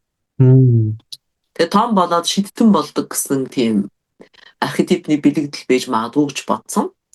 За ерөнхийдөө Ямаа гэдэг бол ер нь туурайтай амтан мөртлөө уул хадан дээгүүр зэрлэг ямаач нөгөө дүүлж явдаг болохоор одоо шидтний дүрээр шидтний дүртэй бурхан Ямаа дүртэй байдаг. Одоо шидтний хамгийн эртний грекийн одоо хамгийн алдартай шидтэн гэх юм бол Пан гэдэг. За Пан яадаг вэ гэхээр нимф гэж эмэгтэйд дурлаад нимфнийх нь нэрийг би мартсан байна. Нэг нэртэй л чи Эхо гэдэг шиг санаадах юм. Цуурай гэдэг. Цуурай гэдэг юунд дурлаад нимфэнд дурлаад хайр сэтгэлээ илэрхийлээд ингээ явсан чинь Эхо аяга цухтагаад. Тэгээ юм янз янзын дүр төвлөл цухтагаад гэсэн юм байна л да. Эхонд тэгсэн чинь Пан араас нь хөөсөөр агаад барьж авсан юм. Гэхдээ барьж авах гал яг барьж авдгийн даваан дээр зэгсэн дотор бол бариулах гэсэн чинь нөгөөх нь ус руу ороод нам руу ороод байхгүй болсон гэдэг байна. Бүр байхгүй болсон. Тэгэнгүүт тэрхүү оронд нөгөө тачаадахтаа зигс тасалж аваад тэрийгэ цуулаад цуураар одоо цуур хөгжим гэж ярьдаг шүү дээ. Тэгэж цуур үлээдэг тийм хөгжим гарч ирсэн юм байна. Тийм учраас энэ үлээвэр хөгжмийн бурхан гэж үздэг байхгүй. Тэгээ хамгийн эртний одоо анжин гөрөөчн малчны бурхан гэж үздэг байхгүй. Бас анжин гөрөөчн малчин за тэгээд амьдын баяр баясгал үлээвэр хөгжмийн бурхан гэж үздэг байхгүй. Тэгэхээр яаж дүрслэлгүй гэхээр яг нэг ийм цуур барьсан. Тэгээд ямаа толгойтой, ямаа туурайтай тийм бурхнаар. Одоо тэр чинь чөтгөр гэдэг байгаа шүү дээ. Сатир чөтгөр гэдэг байгаа шүү дээ. Сатир гэдэг яг үнэ сатир гэдэг чинь тэр тийм. Тэгэхээр урлагийн чухал бурхан одоо юуны анчин гөрөөч малчныг ивэдэг бурхан гэдэг байгаа. Тэгээд тэр сүлэн хүү гэдэг бол тэр одоо шидтний маягийн тэр архетипны илрэл болоод явж байгаагаараа энэ пантай холбоотой юм байна гэж ойлгоход буруудахгүй. Түрүүн би тэр нэг подкастт ярьжсэн чинь нөгөө хүмүүс ингээл нөгөө дунд насны хямрал оллоо гал тэгдэг үгүй бол ер нь заавал дунд насныхч биш ер нь ямар ч насанд ер нь хямрлаа тий. Юун дээр сэтгэл зүгээс очоод зөвлөгөө авахгүй л очдог тий. Гэтэл асуудал бол юу гэдэг асуудлаа дандаа гадагшин тусгаж боддог тийм. Асуудал бол минь хүртэй гэж боддог. Асуудал өнөөдөр подкаст хийж байгаа текст байгаа. Надад бол байхгүй тийм үү? Асуудал бол тогтолцоонд байна. Асуудал бол нөхцөл байдалтай байна гэл ингээл. Асуудал манай нэг чөтгөр шиг ааштай даргатай байна гэл. Голоо ааштай манай дарга амирх 100 гэл. Иймэрхүү юм яриад очиход түрүү ярьжсэн да. Хүний сэтгэл зүйч хүмүүсийн юм хандлага нь юунд байдаг вэ гэхээр юмсан. Хүний энэ дотроос бүтээл гарч ирэх гээд бүтээлч чанар ингэж сэтгэлийн үүмэлдэг. Тэгэхээр энэ нэг баах юм үүмүүлээ ичлээ шүү дээ. Тэг ингээд хоёр хүүхдийг орон гизгээр нь холбоо ирэлдүүлчлээ, хоёр анчныг оронд нэрлэлдүүлчлээ тий. Тэгэхээр үлгэр тайлбарлахад хэдүүлээ бүр гүн орох юм бол бас анчин юу хэлээд байгаа ингээд бол байж болно тийм үү? Ямар нэг инстинкттэй холбоотой ч гэдэг юм уу? Үгүй бол тэр хоёр охиноор бас яг юу илэрхийлээд байгаа ингээл ингэж тайлбарлал. Гэрийн эзнэр юу нь юу тайлбарлаа те юу хэлээд юм ч гэдэг юм уу те. Гэрийн эзнэр бол магадгүй бас эгоч гэж магадгүй тийм үү? Тийм ээ. Тэгэхээр гэрийн эзэн бол энэ нөхцөл байдалд бол эзэн сууж чадахгүй байгаа зү. Йоо яс бүсэр хадаасан дээр суудсан байж байгаа шүү дээ. Нөгөө хэд бол зүгээр хоорондоо муудалцаал байгаа шүү дээ. Аимшигт юм болоогүй тийм үү? Тэ хамгийн аимшигт юм тохиолдож байгаа нь тэр юу шүү дээ. Гэрийн эзэн шүү дээ. Чадвалчж байгаа нь. Өвөнтэй төмөр өвөнтэй босч ирэл урагшгаа яваал тогтноос дүүжлэстэй толгоогоо зохиол өвдөгтөө доошоо суугаал хадаасан дээр суучж байгаа тийм. Тэгэхээр бидний тэр одоо нэг баахан сэтгэлийн доторх тэмцэл нэг иймэрхүү байдаг гэж магадгүй. Эгог мухардуулдаг юм. Эго бол тэгээд өөрийгөө өвдгөөд дээ шүү дээ. Ерөөсөө шийдэл олж чадахгүй тийм. Асуудлаа шийдэж чадахгүй. Ард бол гэрчтэр юу болж байгаа? Гаднаас ирсэн хоёр анч хоорондоо муудалцаастай, хоёр охин хотл хоорондоо муудалцаастай тий гэдгийг бол боовцсон. Гэх мэтлэнгээр тайлбарлах ах. Тэгэхээр манай Монгол улс төр сайхан үлгэрүүд бий. За одоо андуун л яриад байдаг Тэнгис маань юу ярмаар. Тэгээ нөгөө Ямааны эсвэл Яма гэдэг бурхтай нь л холбож бодод байна л да. Тэгээ Пан бурхантай сатиртай л холбож бодоод байгаа юм тийм. Тэгэхээр тэр чи одоо үлээ өргөжмийн бурхан. Бүтээл чанартай холбоотой. Бас тэр Дионисус гэдэг бурхантай холбоотой гэдэг чинь Паныг. Юуны яруу найраг юуны дарсны бурхантай. Грекийн домог зүд. Сүү зүмний бурхан гэдэг те. Яа, Дионисус гэж энэ хоёрыг орондоо холбоотой гэдэг. Нарийн ярих юм бол бүр Дионисусыг Паны одоо үргэлжлэж гэж тайлбарсан хүмүүс бас байдаг. Дионис. Пан ч тэгээд тэгэхээр маш эртний бурхан уулна. Тэгэхээр монголчууд ч өөрснөө малчин хүмүүс учраас тэр сүүлэг хүү гэдэг үлгэр зохиолцсон нь бол ерөөсөө тийм санаандгүй ирэх шахахгүй. Тийм байна. Тэгэхээр эндээс юу гарч ирээд байдаг вэ гэхээр энэ архетип далд ухамсар гэдэг чинь универсал шүү. Тэ? Хоёр өөр цаг үед хаа байсан тэр Грект байгаа өөр цаг үе. Манай үйлдэлт явж байгаа юм. Тийм. Хоёр өөр газар, хоёр өөр цагт амьдчихсэн хүмүүс адилхан юм сэтгэж бодсон. Асар төстэй юм. Одоо амьдрал дээр тохиолдог гэдэг байгаа шүү дээ. Адилхан зохиол бичсэн ч гэдэм үү те. Тэгэхээр би энийг миний санааг хулгайлт авчлаа гэдэг хэрүүл үсэх гэдэг. Одоо манай хоёр яагаад хаалт өгшөд байна. Зөв. Хаалт өгшөд байна уу те? Одоо болчлоо. Нэг хэсэг ширүүл өгчлөө гарах. Би төгчсөн бас зүг болсон. Тэгэхгүй бол ингээд яг хоёлоо подкаст хийж хахад бас дайраад ороод ирнэ. Миний хүчин дөнгөж 10 настай. Яг хөөх насн дээр байгаа. Сүүлэн хөөдөж гэлээ. Сүүлэн хөөдөж гэлээ тий. Тэнгүүд одоо энэ ерөнхийдөө хөгжлийн хөтөлбөр дээр нь ингээд үлгэрүүдээр Benjamin, in 15 Minuten oder so, okay? Okay, danke.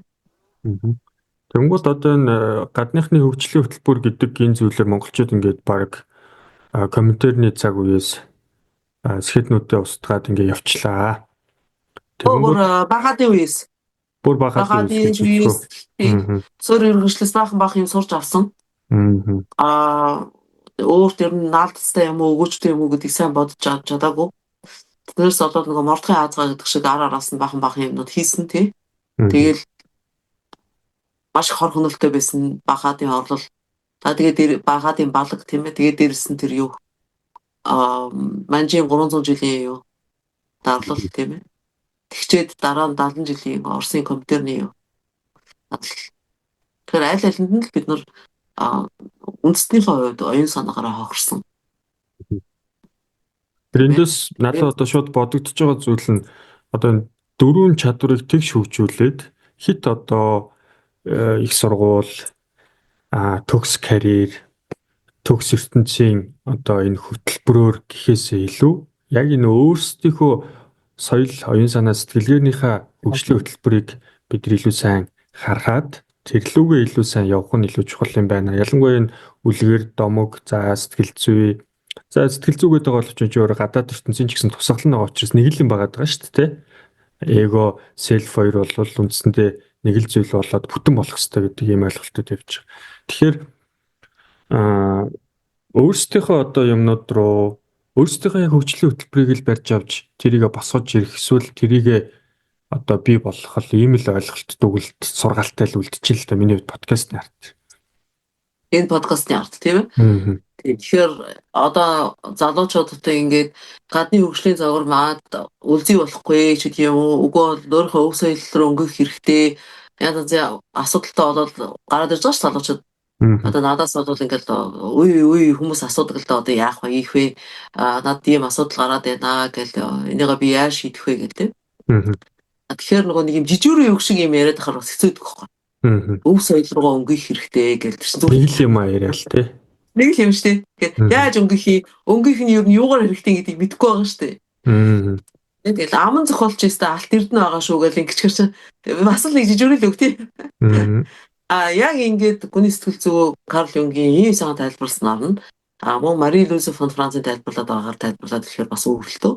Яг гүний сэтгэл зүйн зарчмаар нэгэ тайлбарлаж өгдөө шүү дээ тийм үү. Яагаад бид нар үлгэр судлах хэрэгтэй юм бэ? Аман цохол. Яагаад домгоо судлах хэрэгтэй юм бэ? Тэндээс бид нар эрчим хүч авч шүү дээ. Тэндээс бол зөв шууд зоос олгоод талхаа олгоод идэх юм бол авахгүй. Эрүүл саруул ухаантай бүрэн бүтэн хүн багт маань хэрэгтэй юм. Амьдрал маань утга учиртай болох юм. Тэ? Тэгжээж би өөрийнхөө өв соёлыг хайрладаг. Өөрийн гэсэн одоо итгэл үнэмшилтэй, өөрийн гэсэн явах баримжаатай, зүгтээ, зоригтой тийм хүн болох юм. Тэгэх юм бол би тэгэж бусдын хөгжлийн бидэрт гай болох гэсэн, колончлох гэсэн, өтөг бордоо олгож ашиглах гэсэн тийм хөгжлийн загварыг өөрийн хөгжлийн загвартай андуурахгүй болох нь шүү дээ. За ингээд ерөнхийдөө хоёлаа өнөөдрийн хувьд бол бас нэг 2 цаг төхөөлөө суучлаа шүү. Яарч алтан дээрчтэй баярлалаа. Тэгээд дараа нь хоёлаа тэгж жагаад нэг юу яа те. Нэг ч шүүр нэжгээд удаал хайлаасах нэжгээд юу байгаа те. За. Өнөөдрийнх бол нэлээд миний хувьд бол дип эхний ээлжинд бол тэр одоо яагаад тийм одоо юу болчихвдоо одоо хөгжлийн хөтөлбөр гээл тэр философи хүртэл бидний амьдралд нөлөөлөд идэг гэхээр ингээл итгэж чадахгүй тэгээд бас нэг төвхтэй тэгсэн ирнэ ингээд хүлэн зөвшөөрөхөд бас цаа дутаг агуулгууд логик руу гүнзгий оронгууд бас тийм юм байна гэдэг ийм мэдрэмжүүдтэй л суулаа. Тэгээд явж энэ гайхалтай үлгэрүүд болон энэ нарийн олон жилийн хүч хөдөлмөрөө судлаж гаргаж зарцуулж бий болгосон үн цэнтэй мэдээлэл хуваалцсан танд баярлалаа. Хойлоо айлтгахаар гадаад хоолноор хэрэглээг байх гэж бод тийм юмшил ирээд байгаа шүү дээ тийм ээ. Гэхдээ зайлшгүй хэрэгтэй болсон нэр тавь. Жишээлх юм бол энэ пан гэдэг бол панл гэж хэлнэ шүү дээ өөр яах. Панл гэж хэлсэн тийм нэр нь. Сатир гэл тийм эртний грекийн домоос гарчиж байгаа баатрууд бурхад учраас бусдаар бол нэг олон гадаад үг хэлээг байх гэж бодож байна. Ээлж подкастнда уурж зав цагаа гаргаж айлхаа зээжэнийг ярьсан тэнгистүүд их баярлалаа. За талархлаа.